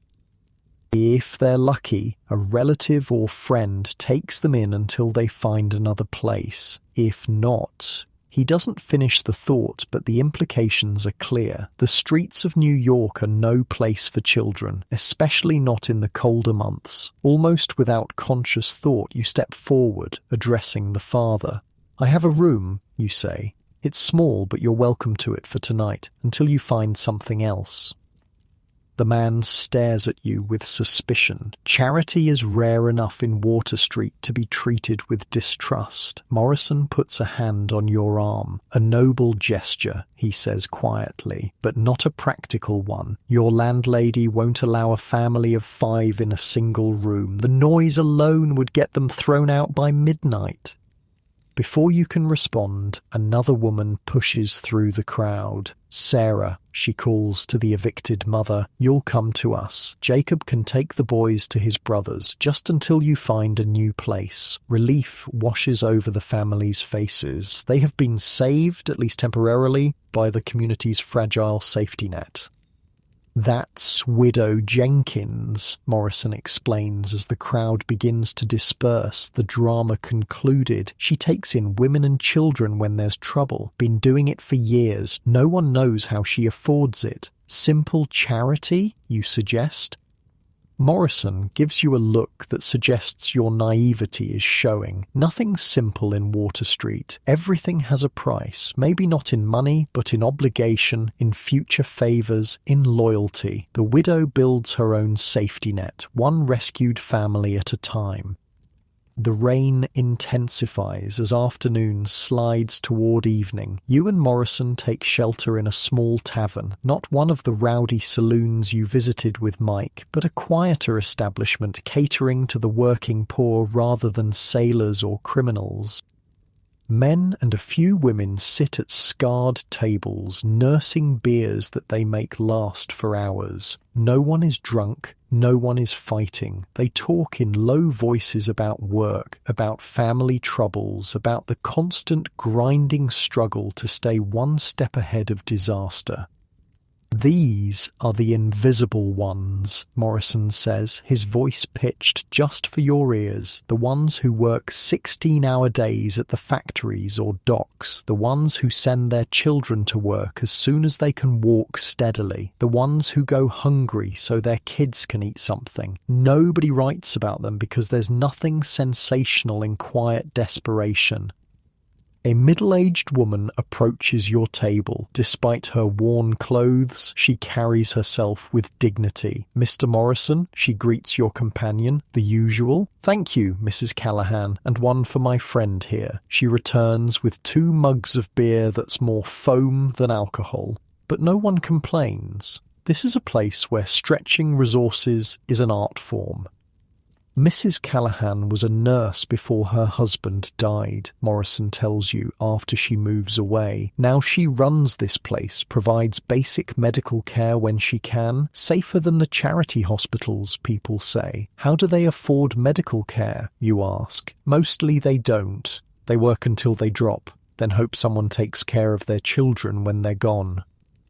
You think of your comfortable life in England, your education, the safety nets of family and society that protected you from such desperate circumstances. The contrast makes you ashamed, though you know that shame without action is just another form of self-indulgence. "Tell me about the women," you say. "Not the ones in dance houses, but the regular women. How do they survive here?" Morrison takes a long sip of his beer, considering. "Hardest life of all, maybe. Working women here are either servants, factory girls, or they take in washing, sewing, anything they can do while minding children. Pay's always less than for men, hours just as long, and they're always one man away from ruin, a husband who drinks the wages or runs off or dies. And the children work as soon as they're able. Boys sell newspapers, shine shoes, run messages, girls help with washing or sewing, or mind younger ones while mother works. Childhood doesn't last long in Water Street. The tavern grows more crowded as evening deepens. Men coming off shifts, women finishing domestic work. You notice they cluster in small groups, often by nationality. Irish here, Germans there, Italians in the corner, Chinese by the door. Another truth about Water Street, Morrison comments, following your gaze. Everyone needs someone to look down on. The Irish despise the Italians, who look down on the Chinese. The Germans think they're better than all of them. Misery loves company, but it loves feeling superior even more. A sudden silence falls as the door opens, admitting a well-dressed man whose clothes and bearing immediately mark him as an outsider. He carries a small black book and wears the earnest expression of a missionary entering heathen territory. "Right on schedule," Morrison mutters. "Sunday evening sermon and soup. The Reverend Mr. Phillips come to save our souls." The newcomer looks around the room, visibly gathering his courage. "Friends," he begins in a voice clearly trained for pulpits, "I bring good news and an invitation. The mission on Pearl Street offers warm soup and the word of God this evening to all who wish to attend." The response is tepid at best. A few nods, mostly blank stares. The Reverend soldiers on, undeterred by the lack of enthusiasm.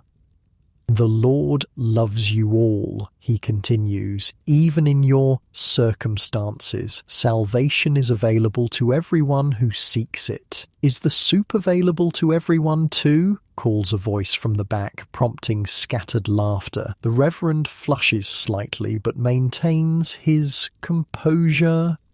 "Yes, brother. food for body and soul. "I'll take mine without the sermon," the heckler replies, generating more laughter.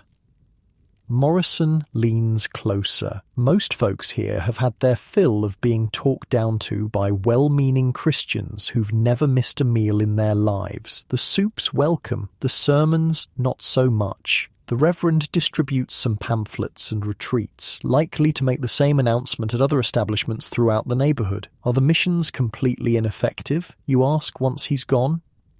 Not completely, Morrison concedes. They provide food, sometimes clothing or basic medical care, but they're trying to treat gangrene with bandages. The problems here go much deeper than lack of religion. As darkness falls outside, the tavern's atmosphere shifts subtly. People speak more openly, share more freely. You listen to stories of impossible choices, medicine or rent, food or fuel, which child gets new shoes and which goes without. You hear about jobs lost to illness, opportunities denied due to accent or appearance, the constant grinding fear of ending up in the poorhouse or on the street. "That's the real story of Water Street," Morrison says, as you finally prepare to leave. "Not the spectacular violence or the brothels or the corrupt cops. It's this. People living on the knife's edge every single day, one misfortune away from complete ruin."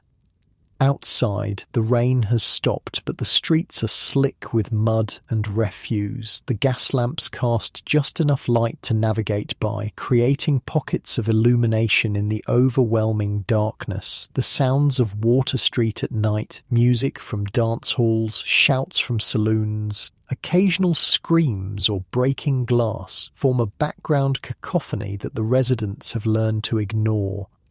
You walk Morrison to his lodgings, a room not unlike yours in a slightly better building. Before parting, he hands you several pages of notes he's been jotting throughout the day. Names, places, facts you might find useful, he explains, including some people worth talking to if you're continuing your research. "I am," you confirm. "What time tomorrow?" 9 at Dutch Mary's. "I'll introduce you to some of the women, the real backbone of Water Street. They see everything, know everything."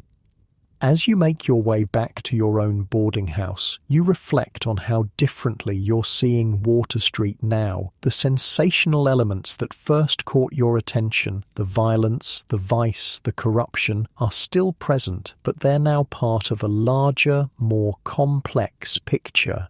Behind every brothel are women with stories. Behind every saloon are men trying to numb the pain of impossible lives. Behind every street fight is the desperate logic of people with nothing left to lose.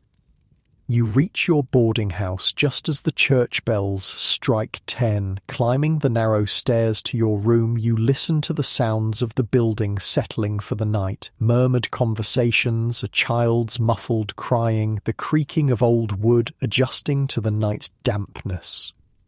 This is the real pulse of Water Street, not the dramatic flourishes of daylight crime or nighttime debauchery, but the quiet persistence of people enduring what must be endured. In your small room, by the light of a single candle, you begin writing, not just recording facts and observations, but trying to capture the humanity behind the statistics, the dignity amid degradation, the complex economics of survival in America's most notorious slum. All right, that's a good chunk. Let me know when you're ready for the next part. Morning arrives in your boarding house room with the sounds of life stirring, a baby crying somewhere below, floorboards creaking as early risers begin their day, muffled coughing that echoes through the thin walls. Sleep clings to you like a needy lover, reluctant to let go after a night of fitful rest on the lumpy mattress. Your back protests as you sit up, muscles still sore from dock work 2 days ago. Hunger gnaws at your stomach, a constant companion in Water Street, even for those like you who have the means to quiet it. The day promises rain again, grey clouds hanging low over the tenements. You dress quickly in your workman's clothes, now properly rumpled from sleeping in them, adding to your disguise of respectable poverty. When you arrive at Dutch Mary's, Caleb Morrison is already there, nursing a cup of coffee and making notes in a small leather-bound book. He nods a greeting as you slide into the seat across from him. "Sleep well?" he asks, though his tone suggests he knows the answer.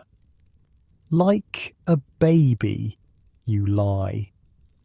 "If the baby had fleas and slept on a sack of walnuts," he chuckles. "You get used to it, or you don't sleep. Those are the options." Dutch Mary herself brings you coffee without being asked, her massive presence somehow comforting in its solidity. "Eggs today," she announces, "and actual bacon. Got lucky at the market. The breakfast is indeed better than yesterday's. The bacon only slightly rancid, the eggs fresh enough. You eat quickly, knowing the day ahead will require energy. "So," you say between bites, "you mentioned meeting some of the women of Water Street." Morrison nods. "The real power behind this place, though you'd never know it from looking. Men run the saloons and brothels, handle the politics and violence, but women, they're the ones who keep people alive." "How so?" "You'll see. Better than me telling you." Your first stop is a basement laundry on Cherry Street. The air hits you like a wet fist as Morrison leads you down the steps, hot, damp, heavy with soap and sweat. Through the steam, you make out a dozen women working at large tubs, their faces flushed from the heat, arms red to the elbows from harsh lye soap and constant immersion in water. "Most of these women have husbands who work the docks," Morrison explains quietly. "But dock work is irregular. You might get hired 3 days one week, none the next. The washing is steady, hard but steady. A woman in her 40s, thin but wiry, approaches, wiping her hands on a stained apron. Her face bears the weathered look of someone who has spent too many years in hot, humid rooms. "Mr. Morrison," she greets him with a nod. "These girls are almost finished with the hotel linens, still need to start on the restaurant tablecloths. Mrs. Donovan, this is Arthur," Morrison introduces you. "He's researching how people live in Water Street. Thought you might have some insights." Mrs. Donovan eyes you with wary assessment. "What kind of research?" "I'm a journalist," you admit. "I want to write about the real conditions here, not just the sensational stories, but how people actually survive." She considers this, then gestures toward a small office area sectioned off from the main laundry room. 10 minutes. That's all I can spare." In the relative quiet of the office, which is little more than a desk and 2 chairs separated by a curtain, Mrs. Donovan gets straight to the point. "What do you want to know that you can't see with your own eyes? We work. We get paid barely enough to keep breathing. We go home to rooms not fit for animals. We do it all again the next day. How do you manage it, you ask? Not just surviving day to day, but planning for the future? Dealing with emergencies?" A bitter smile crosses her face. "Future? In Water Street? That's a luxury, like silk dresses and hot baths. Yet you're still here, still fighting." Something in your tone must convince her of your sincerity. She sighs, the sound carrying years of exhaustion. "We have systems, nothing fancy. Women here, we look out for each other because nobody else will. Got a sick child? Neighbours take turns watching your other kids, so you can work. Husband drinks the rent money. Women's loan circle might cover you until next payday." "Loan circle?" 10 or 15 women each put in a few pennies every week. When someone needs it, really needs it, not for drink or foolishness, they can borrow from the pot, pay it back when they can. It's a simple banking system created by those excluded from official financial institutions. Necessity breeding innovation. What about the women in other professions? You ask carefully. Mrs. Donovan's expression hardens. The girls in the dance houses? Some were my neighbour's daughters once, some were mine. You don't judge them here. When it's choose between selling yourself or watching your children starve, you'd be surprised what becomes acceptable. Her candour strikes you silent for a moment. This is a perspective you haven't heard, not condemnation of vice, but understanding of impossible choices.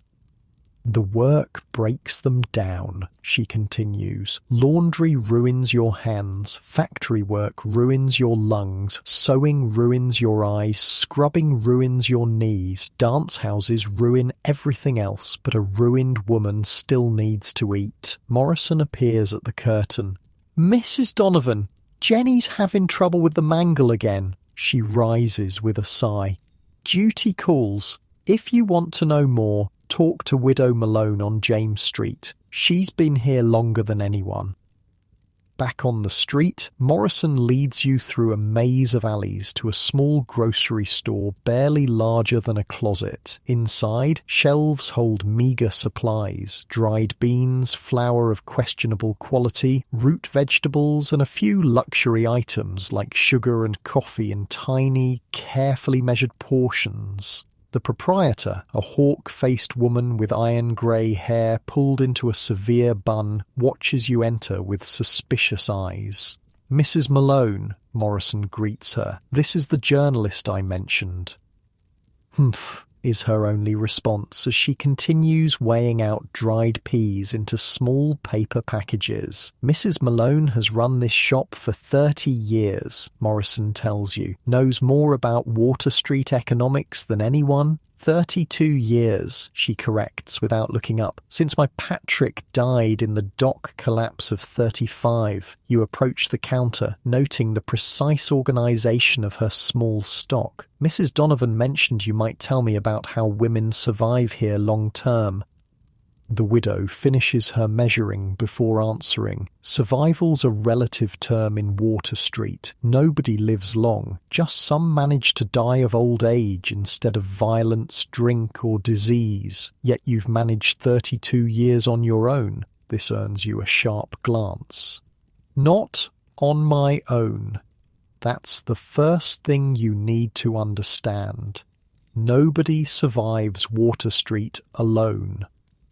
She comes around the counter, flipping the sign on her door to closed, a significant sacrifice of business for someone in her position. I'll give you 20 minutes, she says, for Morrison's sake, as she makes tea on a small stove in the back of the shop. Real tea, you note, not the chicory substitute most can afford. Widow Malone begins her education on the women's economy of Water Street.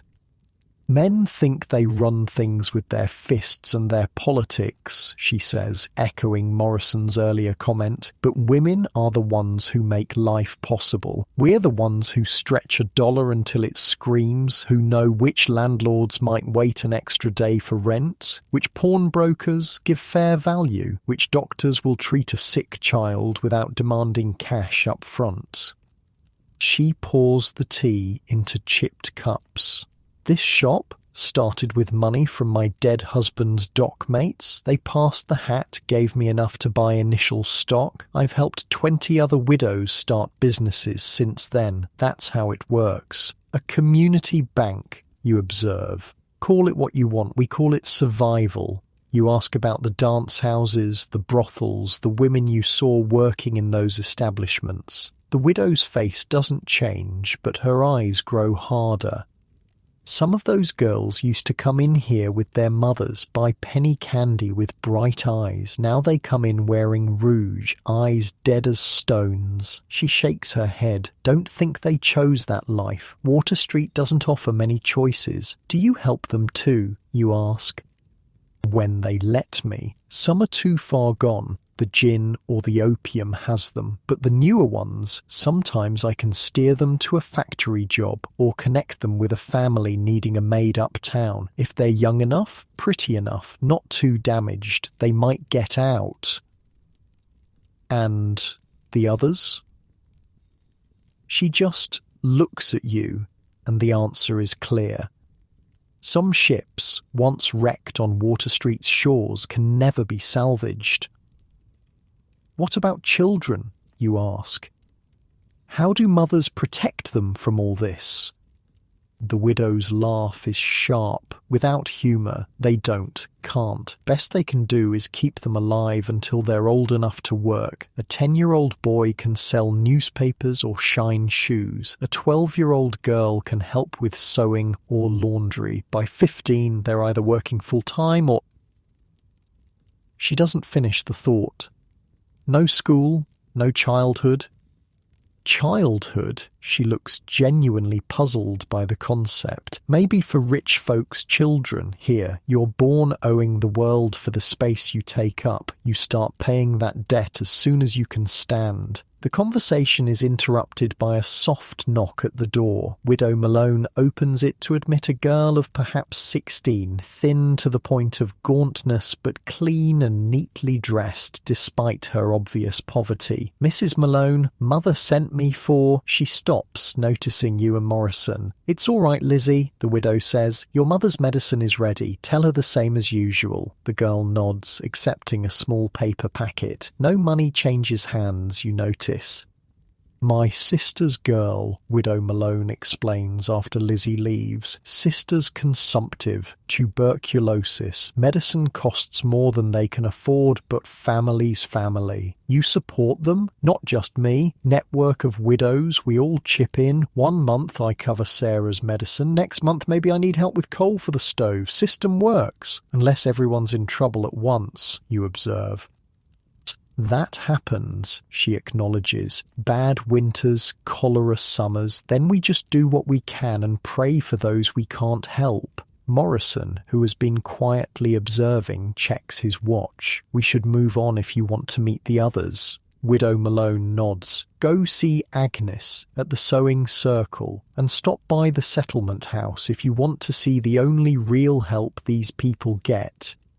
Throughout the afternoon, Morrison guides you through Water Street's female spaces, places largely invisible to casual observers. A sewing circle in a tenement's common room where women gather to share work, childcare and information. A small herbalist shop run by an elderly Chinese woman who provides remedies when regular medicine is unaffordable. A soup kitchen operated by women who themselves have barely enough to eat.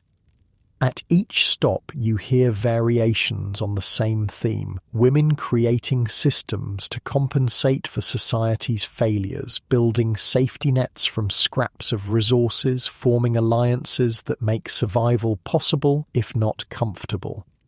Agnes, the seamstress Widow Malone recommended, explains it best. Men make the problems, women solve them, she says, as her needle flashes through fabric. Man drinks the rent money, women figure out how to avoid eviction. Man beats his wife, women hide her until he cools off or drinks himself to death. Man abandons his family, women make sure those children eat. Doesn't seem fair, you comment.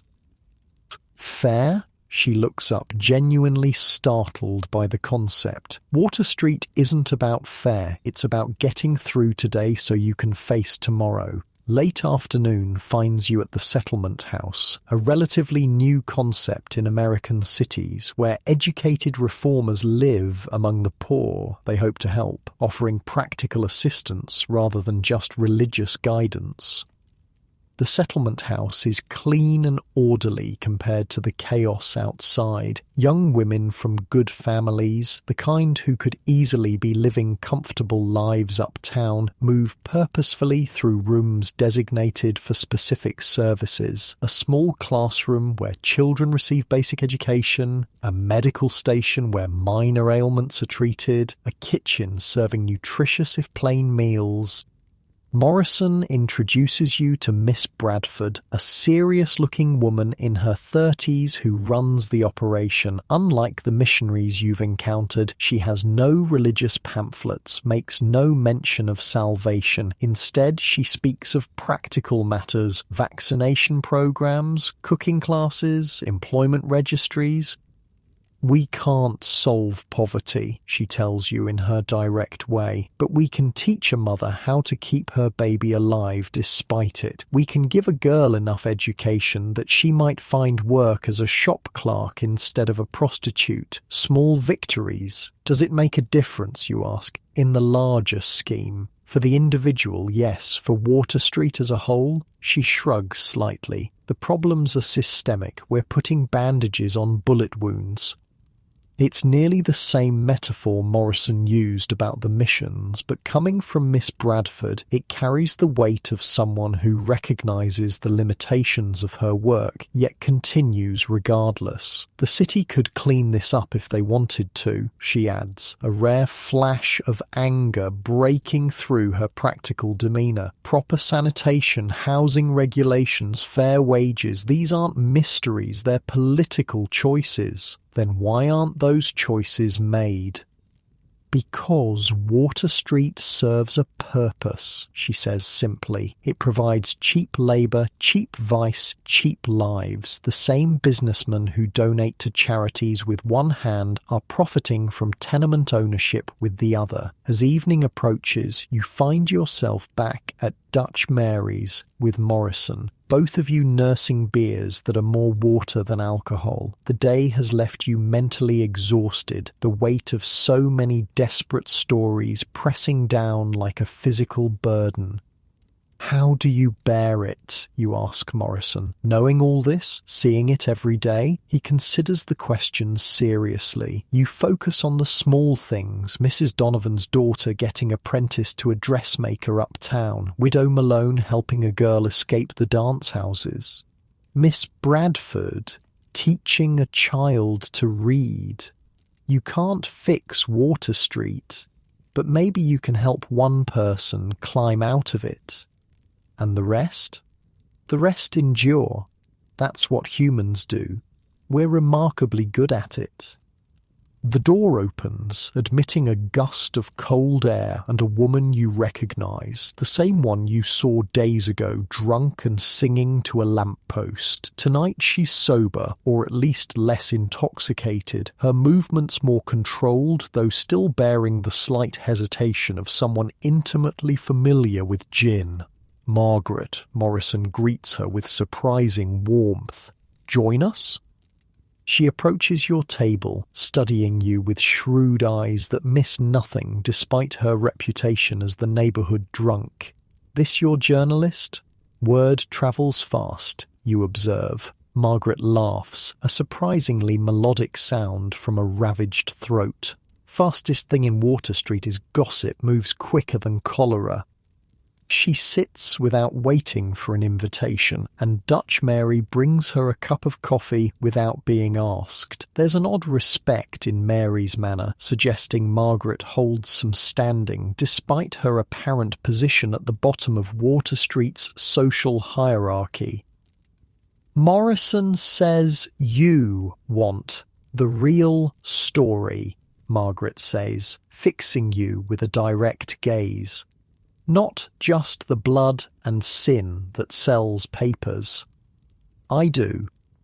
Then ask me anything. 30 years in Water Street, I've done it all. Worked the factories till my lungs gave out, cleaned houses till my hands bled, sold myself till no one was buying. Now I just observe and occasionally talk to lampposts. She grins, showing surprising flashes of white teeth in her weathered face. Why do you stay? You ask, if it's so terrible.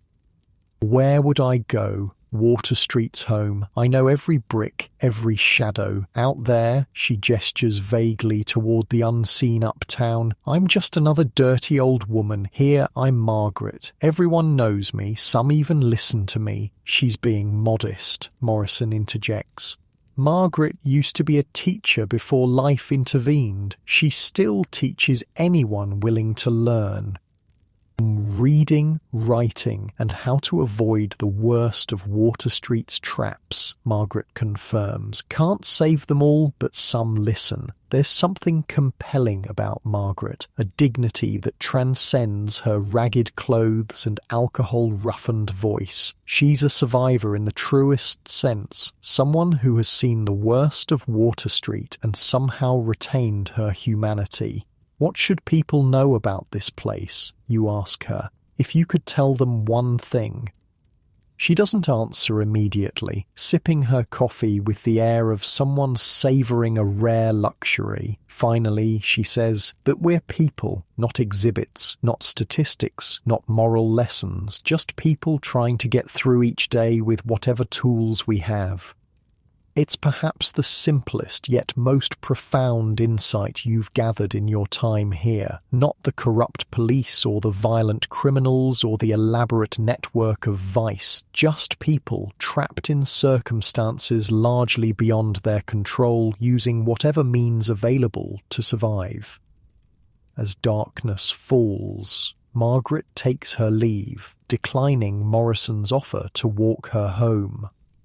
"Night's my time," she says cryptically. "Got rounds to make." "Rounds?" you ask Morrison after she's gone. She checks on people, the most vulnerable ones, old folks alone, sick children, new girls at the dance houses, brings soup sometimes or just company, does it every night, drunk or sober. Another piece of Water Street's complex social ecosystem falls into place. Even those who seem most defeated may serve functions invisible to outsiders. "I should head back," you tell Morrison. "Need to organise my notes, start drafting some of this." He nods. "Tomorrow?" "One more day, I think. I'd like to understand the politics better, how the system perpetuates itself, who benefits. Then I can start writing the full series." 9 o'clock here, Morrison agrees. "I'll introduce you to some people who understand the power structure.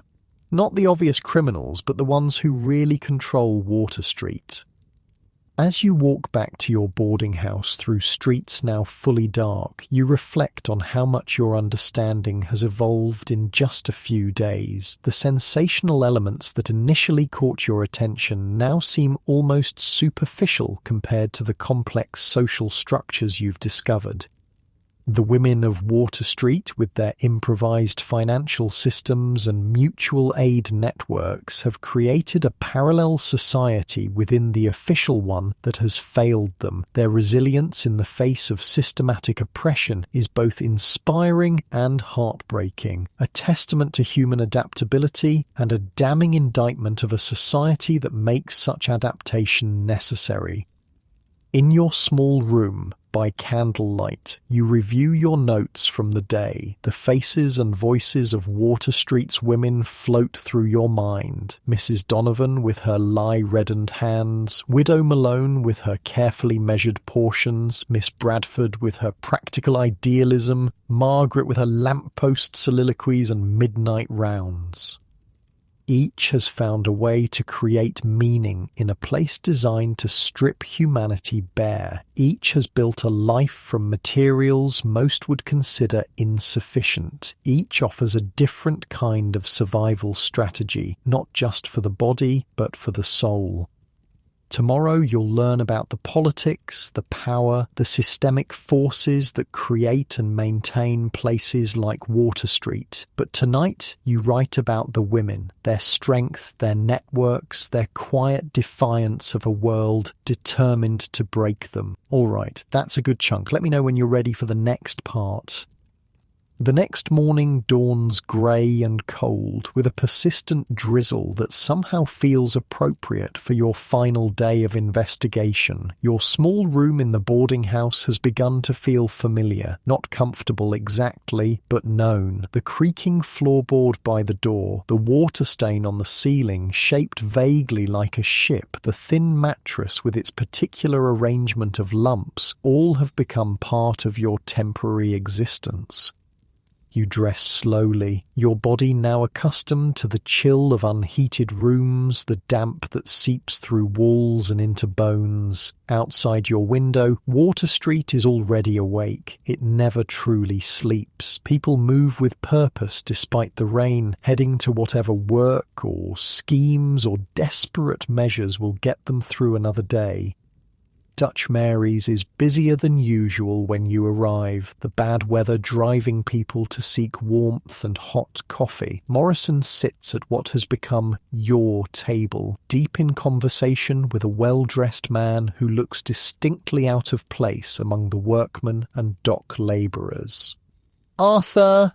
Morrison greets you, using your real first name. "Meet Patrick Sullivan. Patrick runs the Fourth Ward Democratic Club." Sullivan stands to shake your hand. His grip is firm, his smile practiced, his eyes calculating. He's a compact man in his 40s, neither handsome nor ugly, the kind of forgettable face that serves a politician well. His suit is good quality, but not ostentatious, expensive enough to signal success, modest enough to avoid resentment. "Mr. Pember," he says, pronouncing your name with the confidence of someone who makes it his business to know things. "Caleb tells me you're writing about our little corner of paradise." You glance at Morrison, who shrugs slightly. Word gets around. "Please join us," Sullivan gestures to the empty chair. "Dutch Mary's coffee isn't Delmonico's, but it'll wake the dead." As if summoned, Mary appears with coffee for you and fresh cups for the men. Sullivan slips her a coin that makes her eyebrows rise slightly before she pockets it without comment. "So," Sullivan continues once Mary has gone, "you want to understand how Water Street really works. Not just the surface mess that fills newspaper columns, but the machinery underneath." "Something like that," you agree cautiously. Sullivan leans back, studying you. "Why? Most journalists are happy with the blood and sin, sells papers. I want the truth, the whole picture." A smile flickers across his face. "Truth's a slippery thing in Water Street. Depends who's telling it, who's buying it, who's enforcing it." "Then tell me your version." He considers this, then nods slightly, coming to some internal decision. "Walk with me. Conversations like this go better in motion." Outside, the rain has eased to a fine mist. Sullivan produces an umbrella large enough to shelter both of you, leaving Morrison to follow a step behind, getting progressively damper. "First thing to understand," Sullivan begins as you walk, "is that nothing in Water Street happens by accident. Not the poverty, not the vice, not the occasional reforms that make headlines then disappear. It's all part of a system. A corrupt system, you suggest?" He laughs. "Corrupt implies there was something pure that became tainted. This system was designed exactly as it functions." You pass a policeman who nods respectfully to Sullivan. The same officer would likely have hassled or arrested you in your beggar disguise. But with Sullivan, his manner is almost deferential. "The police?" you ask, noting the interaction. "Part of it. They enforce when necessary, look away when profitable, but they're just employees, not architects." "Oh, who are the architects?" Sullivan gestures broadly, encompassing not just Water Street but the city beyond. Men who never set foot here, bankers, industrialists, politicians at levels far above my humble station. Men who need cheap labour, reliable votes, profitable vice, convenient scapegoats. And where do you fit in this system? Another laugh, this one with genuine amusement. I'm middle management. I make sure the Fourth Ward delivers its votes to the right candidates. I direct certain funds to certain projects. I maintain the balance between tolerable and intolerable misery. For profit? Of course, for profit. I didn't grow up with a silver spoon, Mr. Pember. I was born 3 blocks from here, fought my way out of the gutter penny by bloody penny. Now I make sure the wheels turn and take my percentage for the service. Sullivan leads you down a side street to a nondescript building with a small sign identifying it as the Fourth Ward Democratic Association. Inside, it looks more like a social club than a political office. Men playing cards, reading newspapers, talking in small groups. They fall silent as Sullivan enters, offering nods of respect. This is where the real business of Water Street happens, Sullivan tells you, guiding you through to a back room furnished with a large table and comfortable chairs. Not in the dance halls or the saloons or even the police station. Here, where decisions are made about who thrives, who survives, and who doesn't. Morrison takes up position by the door, seemingly comfortable with his role as observer rather than participant. Sullivan gestures for you to sit at the table. Let me give you an example, he says, pouring amber liquid from a decanter into 2 glasses. Last year, a real estate consortium wanted to build warehouses where the tenements on Dover Street stand. Good business move. Locations perfect for the East River shipping. Problem is, 200 families live in those tenements. What happened? I negotiated. Consortium agreed to build new tenements 2 blocks over before demolishing the old ones. Not good tenements, mind you, just the bare minimum. But people got relocated instead of evicted. Consortium got their warehouses. I got a generous donation to the Democratic Association. Everyone won. He pauses. Well, the families still live in squalor, but a different squalor with a roof. You call that winning? Sullivan studies you over his glass. In Water Street, absolutely. They could have been on the street. Many have been for less. The ease with which he discusses human suffering as a negotiating point makes your stomach turn, but you keep your expression neutral. And the police, where do they fit? They maintain order on terms beneficial to those who matter, break up labour disputes that threaten business, ignore vices that generate profit, protect certain enterprises while shutting down competitors. Like Tommy Haddon's Shanghai operation, you suggest. Sullivan's eyebrows rise slightly. You've been thorough. Yes, Haddon pays well for protection. Ships need crews. Captains don't ask questions about where the men come from. The police ensure Haddon's operation continues smoothly. And Kit Burns' rat pits? A more complicated case. Burns is protected for now, but that may change. The winds are shifting on blood sports, too many reformers making noise, too much negative attention. Burns doesn't understand that his business model has an expiration date. You think of Burns's defiant defense of rat baiting. He truly doesn't see what Sullivan sees. That public tolerance for certain vices ebbs and flows, and successful criminals adapt accordingly.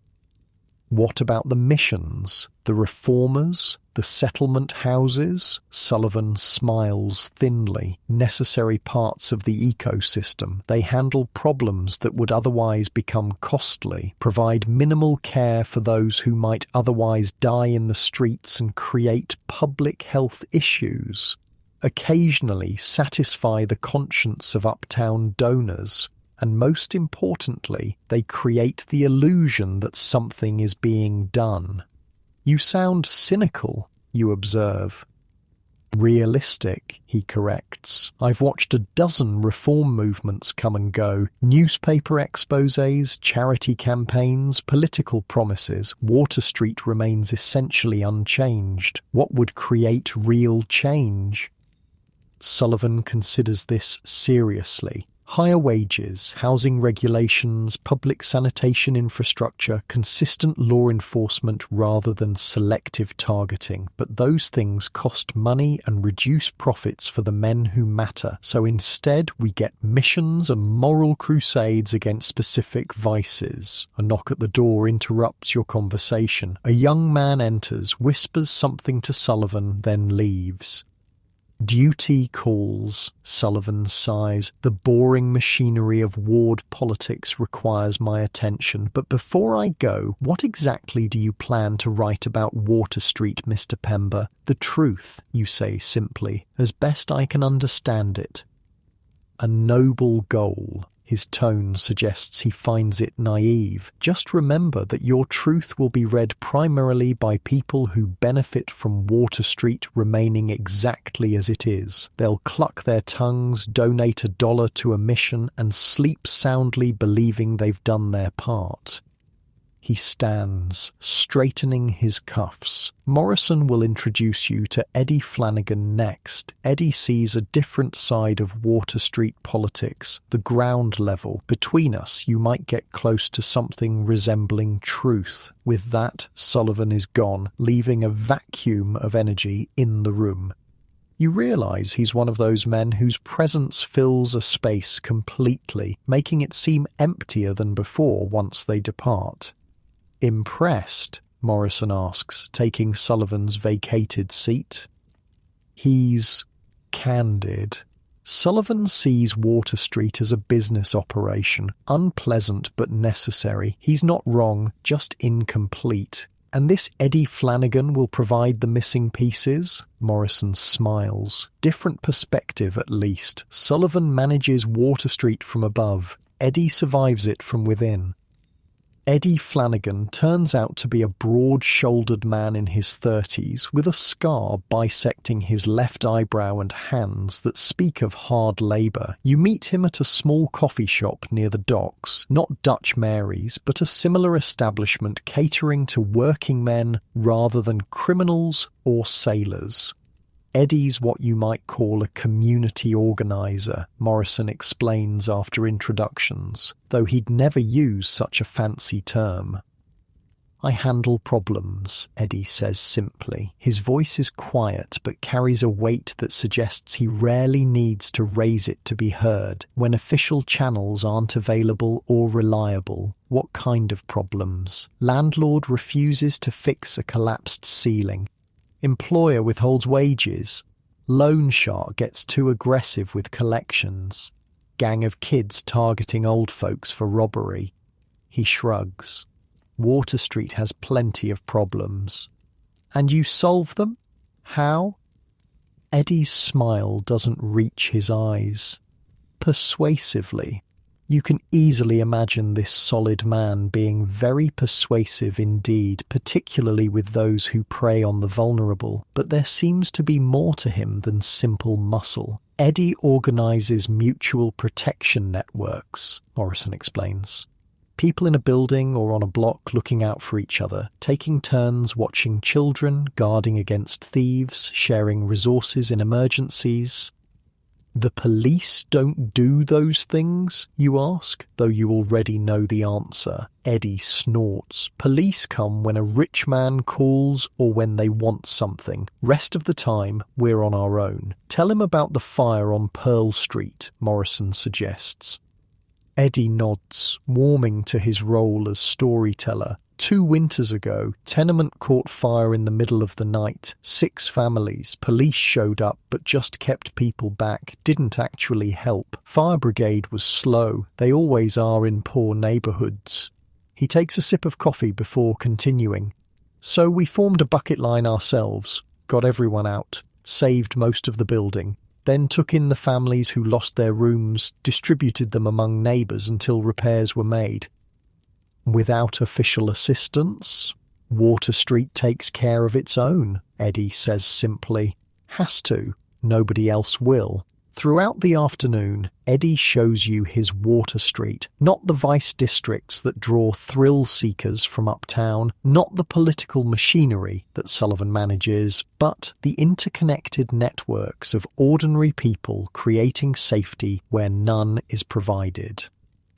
You meet Mrs. Chen, who came to America as a young bride and now organizes the Chinese laundry workers for mutual protection against harassment. You visit Mr. Abramowitz, whose tailor shop serves as an informal courthouse where neighborhood disputes are settled without involving police.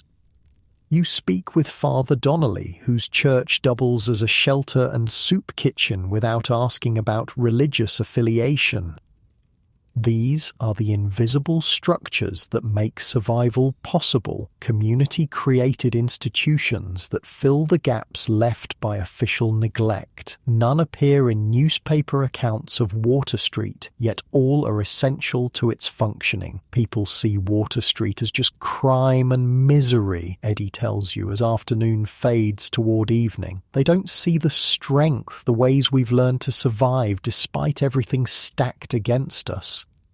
The mutual aid networks, you observe, they're sophisticated, had to be. When the cholera came through in 49, we lost hundreds because we weren't organised. When it came back in 54, we were ready, had systems for isolating the sick, caring for children whose parents fell ill, distributing clean water, still lost people, but not nearly as many.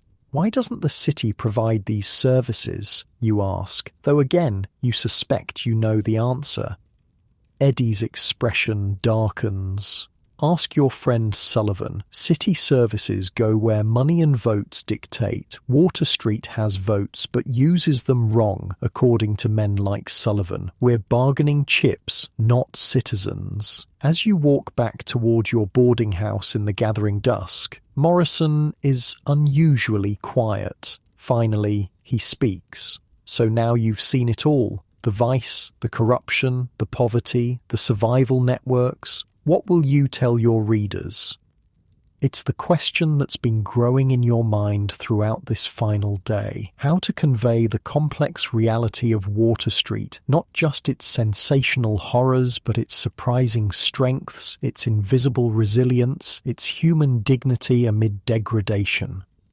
The truth, you say, echoing your answer to Sullivan, that Water Street isn't just a collection of statistics or sensational anecdotes. It's people making impossible choices in an unjust system. Some become Tommy Haddon or Kit Burns, profiting from others' misery. Some become Margaret or Eddie, creating systems of mutual support. Most just endure day after day, because what choice do they have? Morrison nods, seemingly satisfied. The story doesn't usually get told that way. It should. At your boarding house, Morrison pauses. Last night in Water Street? Yes, I have what I need now. I'll start writing tomorrow, back at my hotel. Been interesting, he says simply, offering his hand. You saw more than most outsiders bother to. You shake his hand, suddenly aware of how much your perspective has changed in just a few days. You came seeking sensation, dramatic scenes of vice and crime for your newspaper series. You found those, certainly, but also something far more complex. A community with its own rules, hierarchies, systems of mutual support, all existing in the shadows of society's neglect. Thank you, you tell Morrison with genuine gratitude. I couldn't have understood any of this without your guidance. A rare smile crosses his usually stoic face. Write it true, Arthur. That's all I ask.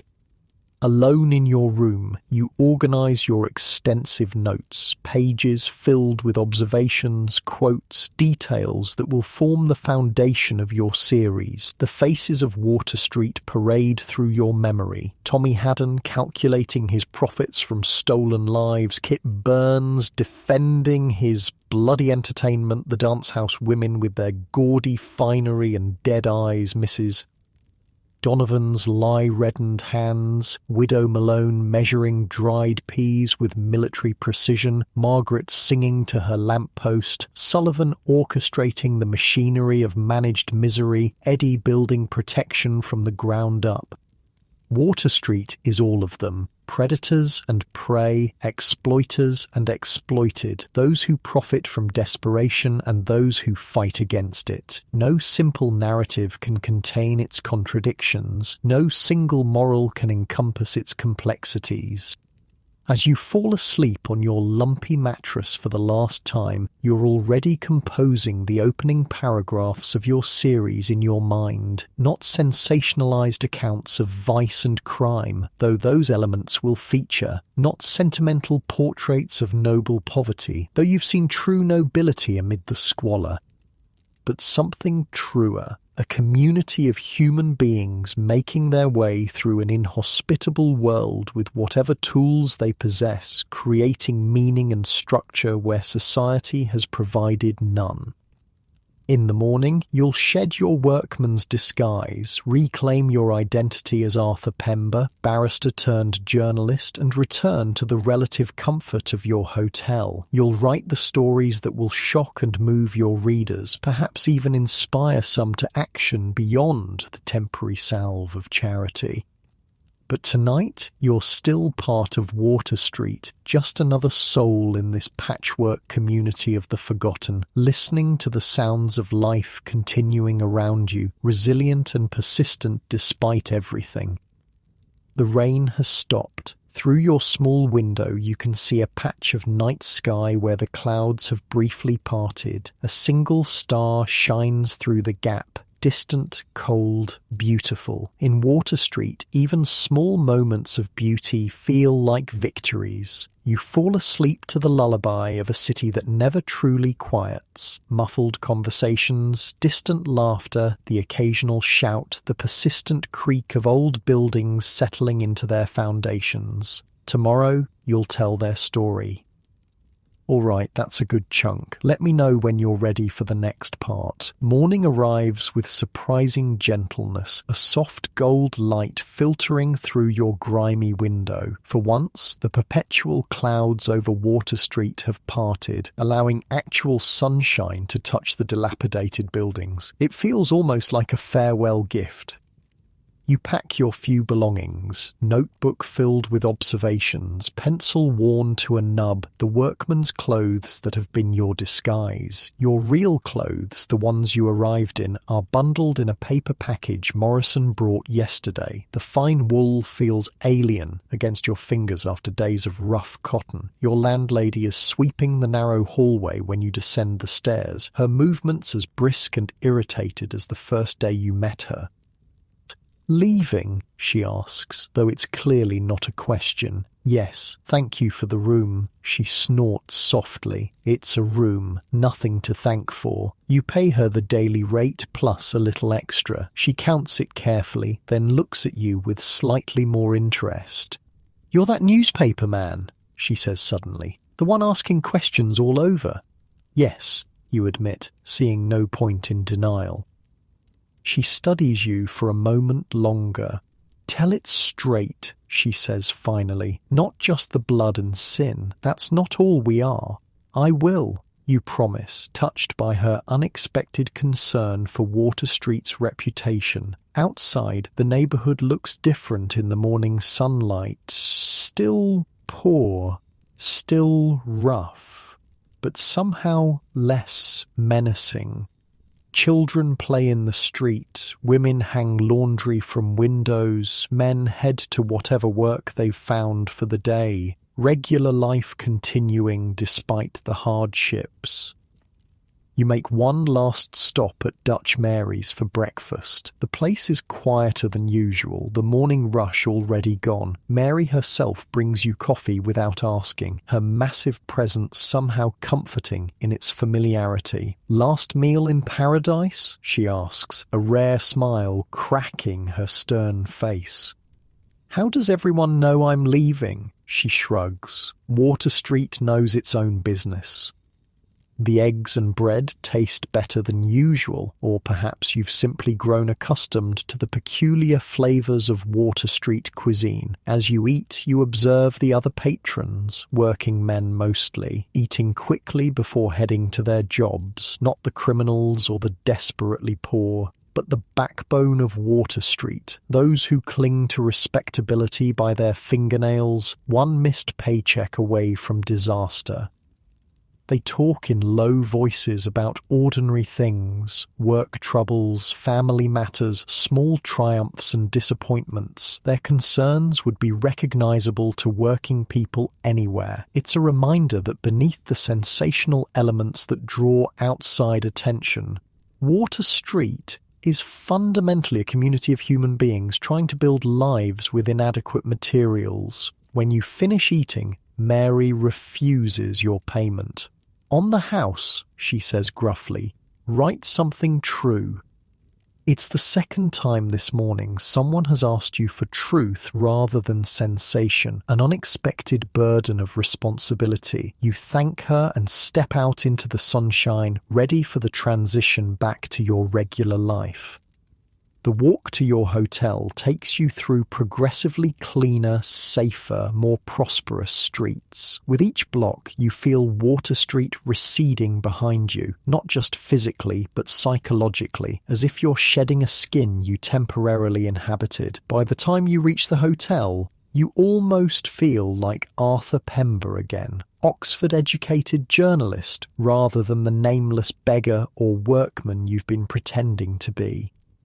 The hotel doorman hesitates when you approach, clearly confused by your appearance, the fine clothes you've changed into not quite disguising the days of Water Street grime still embedded in your skin and hair. "Mr. Pember," you remind him, and his face clears. "Of course, sir. Welcome back." Your room, your real room, feels absurdly luxurious after your Water Street lodgings. The bed with its clean linens and actual mattress, the wash basin with hot running water, the silence, blessed silence without thin walls transmitting every cough and argument from adjacent rooms. You strip off your clothes and stand in the bath, watching the water turn grey, then black as days of Water Street grime sluice from your body. You scrub until your skin is pink and raw, as if you could wash away not just the dirt, but the memories, the smells, the sounds. But those remain, etched into your consciousness, demanding to be recorded. Clean, shaved, dressed in fresh clothes, you sit at the writing desk by the window. Outside, respectable New York goes about its business. Well-dressed pedestrians, elegant carriages, evidence of wealth and comfort. It's hard to believe Water Street exists in the same city, though it's only a mile or so away. You begin to write. When is a man not a man? When is a woman not a woman? When they dwell in Water Street, New York. The words from the transcript feel right as you're opening. This isn't just reporting, it's an indictment of a society that allows human beings to be reduced to something less than human through systematic neglect and exploitation. The pages fill quickly as you describe what you've seen, heard, experienced. The physical details come easily. The overcrowded tenements, the disease-breeding gutters, the dance houses with their barely clothed women, the saloons where men drink themselves into oblivion. But you take special care with the human elements that might otherwise be overlooked. The dignity amid degradation, the systems of mutual aid, the surprising resilience of those who have every reason to surrender to despair. You write about Tommy Haddon with his Shanghai operation, Kit Burns with his rat-baiting pits, the corrupt police who maintain the system rather than enforcing the law. But you also write about Margaret checking on the vulnerable despite her own alcoholism, Widow Malone stretching resources to help others, Eddie Flanagan organising protection networks where official protection fails. Afternoon stretches into evening as you write, pausing only to light lamps as darkness falls. The words pour out of you, demanding release. This isn't just another newspaper series. It feels like testimony, bearing witness to a reality most of your readers will never experience directly. When you finally stop, hand cramping from hours of continuous writing, you have the framework for your entire series. New York's underworld after dark, the mysteries of Water Street exposed. Your editor will be pleased. The sensational elements will sell papers, while the deeper social analysis might actually educate readers about the true conditions in their city. A knock at your door interrupts your thoughts. A bellboy delivers a note from your editor at the Tribune requesting a meeting tomorrow morning to discuss your findings. You dash off a quick reply confirming the appointment, then return to your desk reviewing what you've written. Will it make a difference? Will readers care about Water Street beyond the vicarious thrill of reading about vice and crime from the safety of their comfortable homes? Will politicians be moved to address the systemic issues that create and maintain such neighborhoods?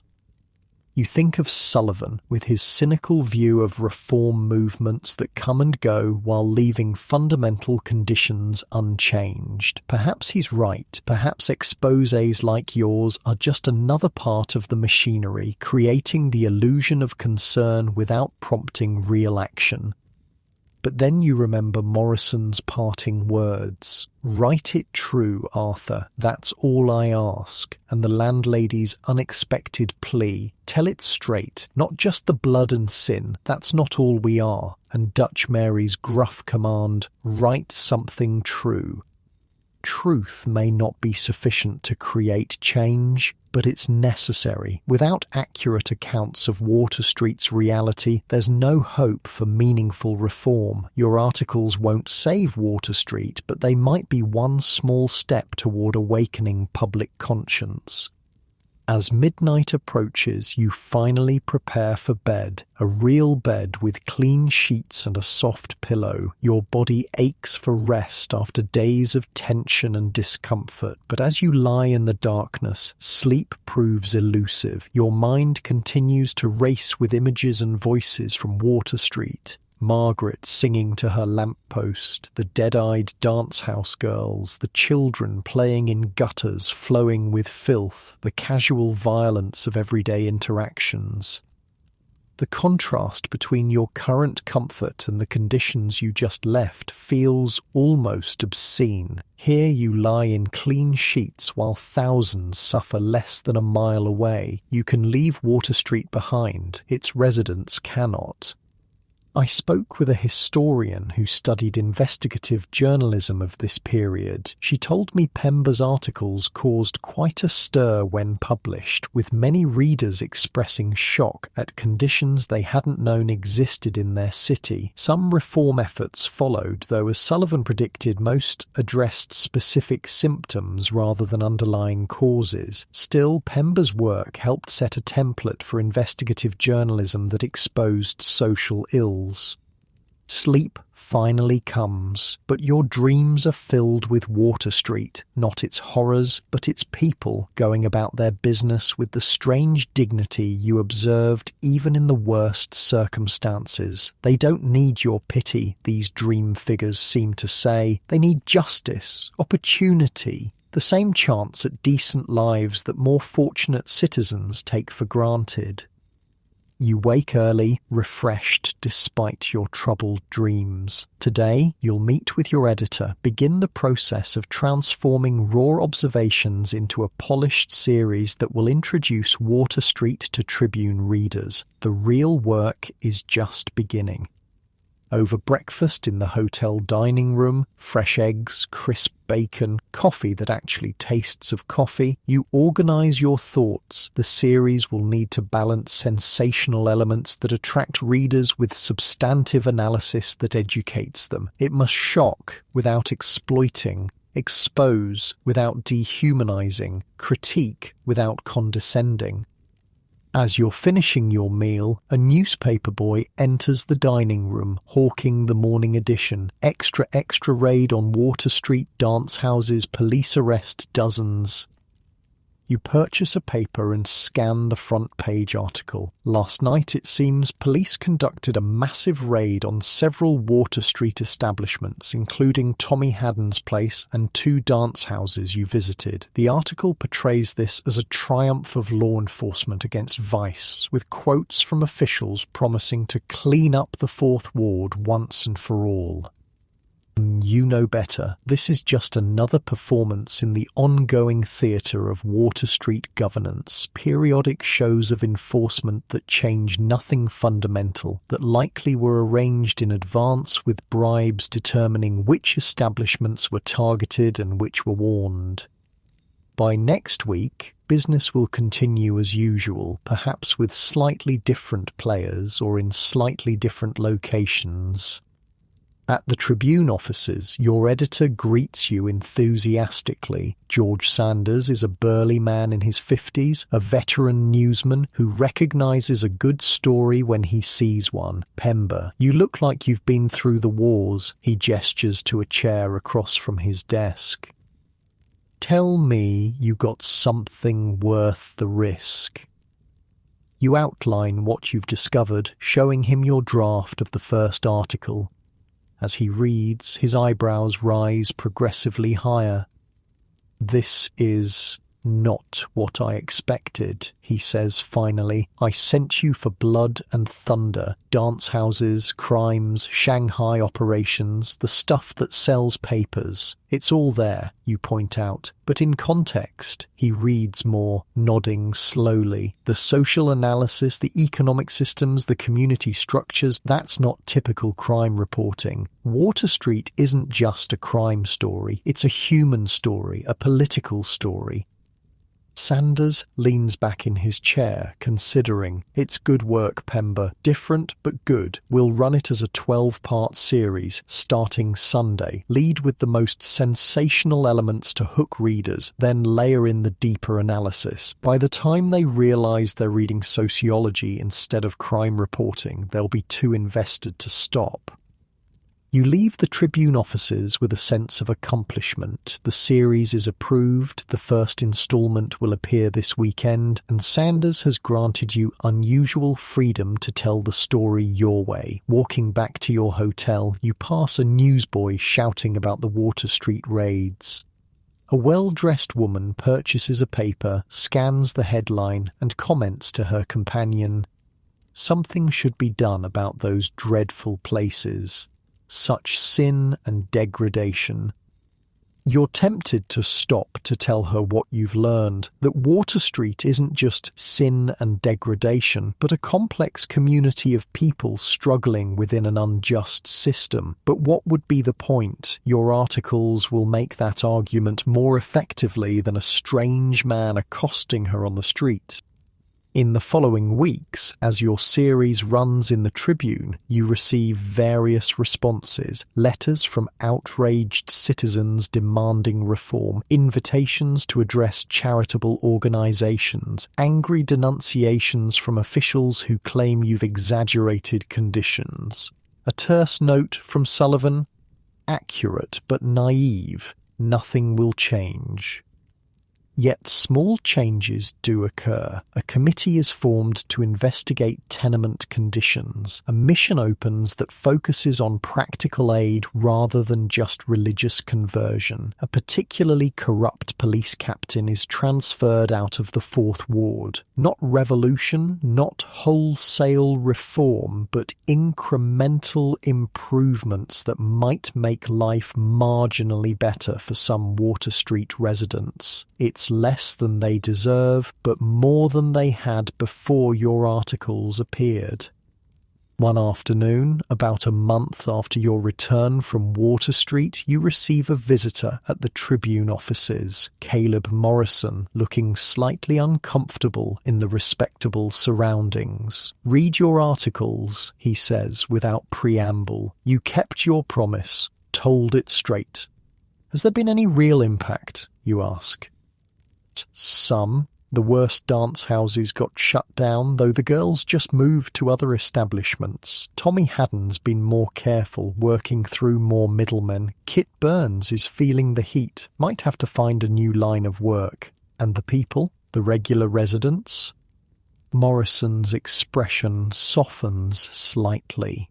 Margaret asked me to thank you, said you saw Water Street clearly, not just its sins, but its humanity. The widow, too, she's getting more customers from uptown, people who read your articles and want to see Water Street for themselves. Tourists, you say, slightly disgusted. Money's money, Morrison shrugs. She's using it to expand her loan circle. You talk a while longer about specific people you met. Eddie Flanagan organising tenants to demand repairs, Mrs. Donovan teaching her daughter to read between laundry shifts, the settlement house expanding its services, small victories amid continuing hardship. When Morrison leaves, you feel a complex mixture of emotions. Satisfaction that your work has had some positive effect, frustration that the fundamental conditions remain largely unchanged, nostalgia for the strange intensity of your Water Street days. You were only there a week, yet the experience has altered something essential in your understanding of humanity, its capacity for both cruelty and kindness, exploitation and solidarity, despair and resilience. Water Street showed you both the worst and the best of what people can be when pushed to extremes. In the years that follow, you write many more articles, cover many more stories, but none affects you quite like Water Street. It becomes your touchstone, your reference point for evaluating other situations, other communities, other human struggles. When you eventually return to England, you carry Water Street with you, not just in your notebooks, but in your consciousness, a permanent alteration in how you see the world. Long after your series has been forgotten by most readers, long after Water Street itself has been transformed by development and demographic changes, something of its spirit lives on in you. The unexpected dignity you discovered there, the systems of mutual aid created by those with nothing to spare, the stubborn persistence of humanity in the most inhospitable conditions. And sometimes, in your dreams, you still walk those narrow streets, still hear Margaret's drunken singing, still feel the pulse of that complex, troubled, resilient community that existed in the shadow of America's prosperity. Water Street, a place where humans could become something less than human, or sometimes against all odds, something more. As you drift towards sleep in your comfortable bed, so different from the lumpy mattresses of Water Street, you might reflect on how fortunate you are. Clean sheets, soft pillows, the security of knowing tomorrow holds no immediate threats. These simple comforts were unimaginable luxuries to the people you met in those dangerous slums. Let your body sink deeper into your mattress as you appreciate its support. Allow your muscles to relax, releasing the tension of the day. Your eyelids grow heavy as you remember Arthur Pember's courage in exposing those harsh conditions, his determination to tell the truth about a world most people never saw. Perhaps, like Pember, you've faced challenges today that tested your strength. Now it's time to rest, to let go of the day's struggle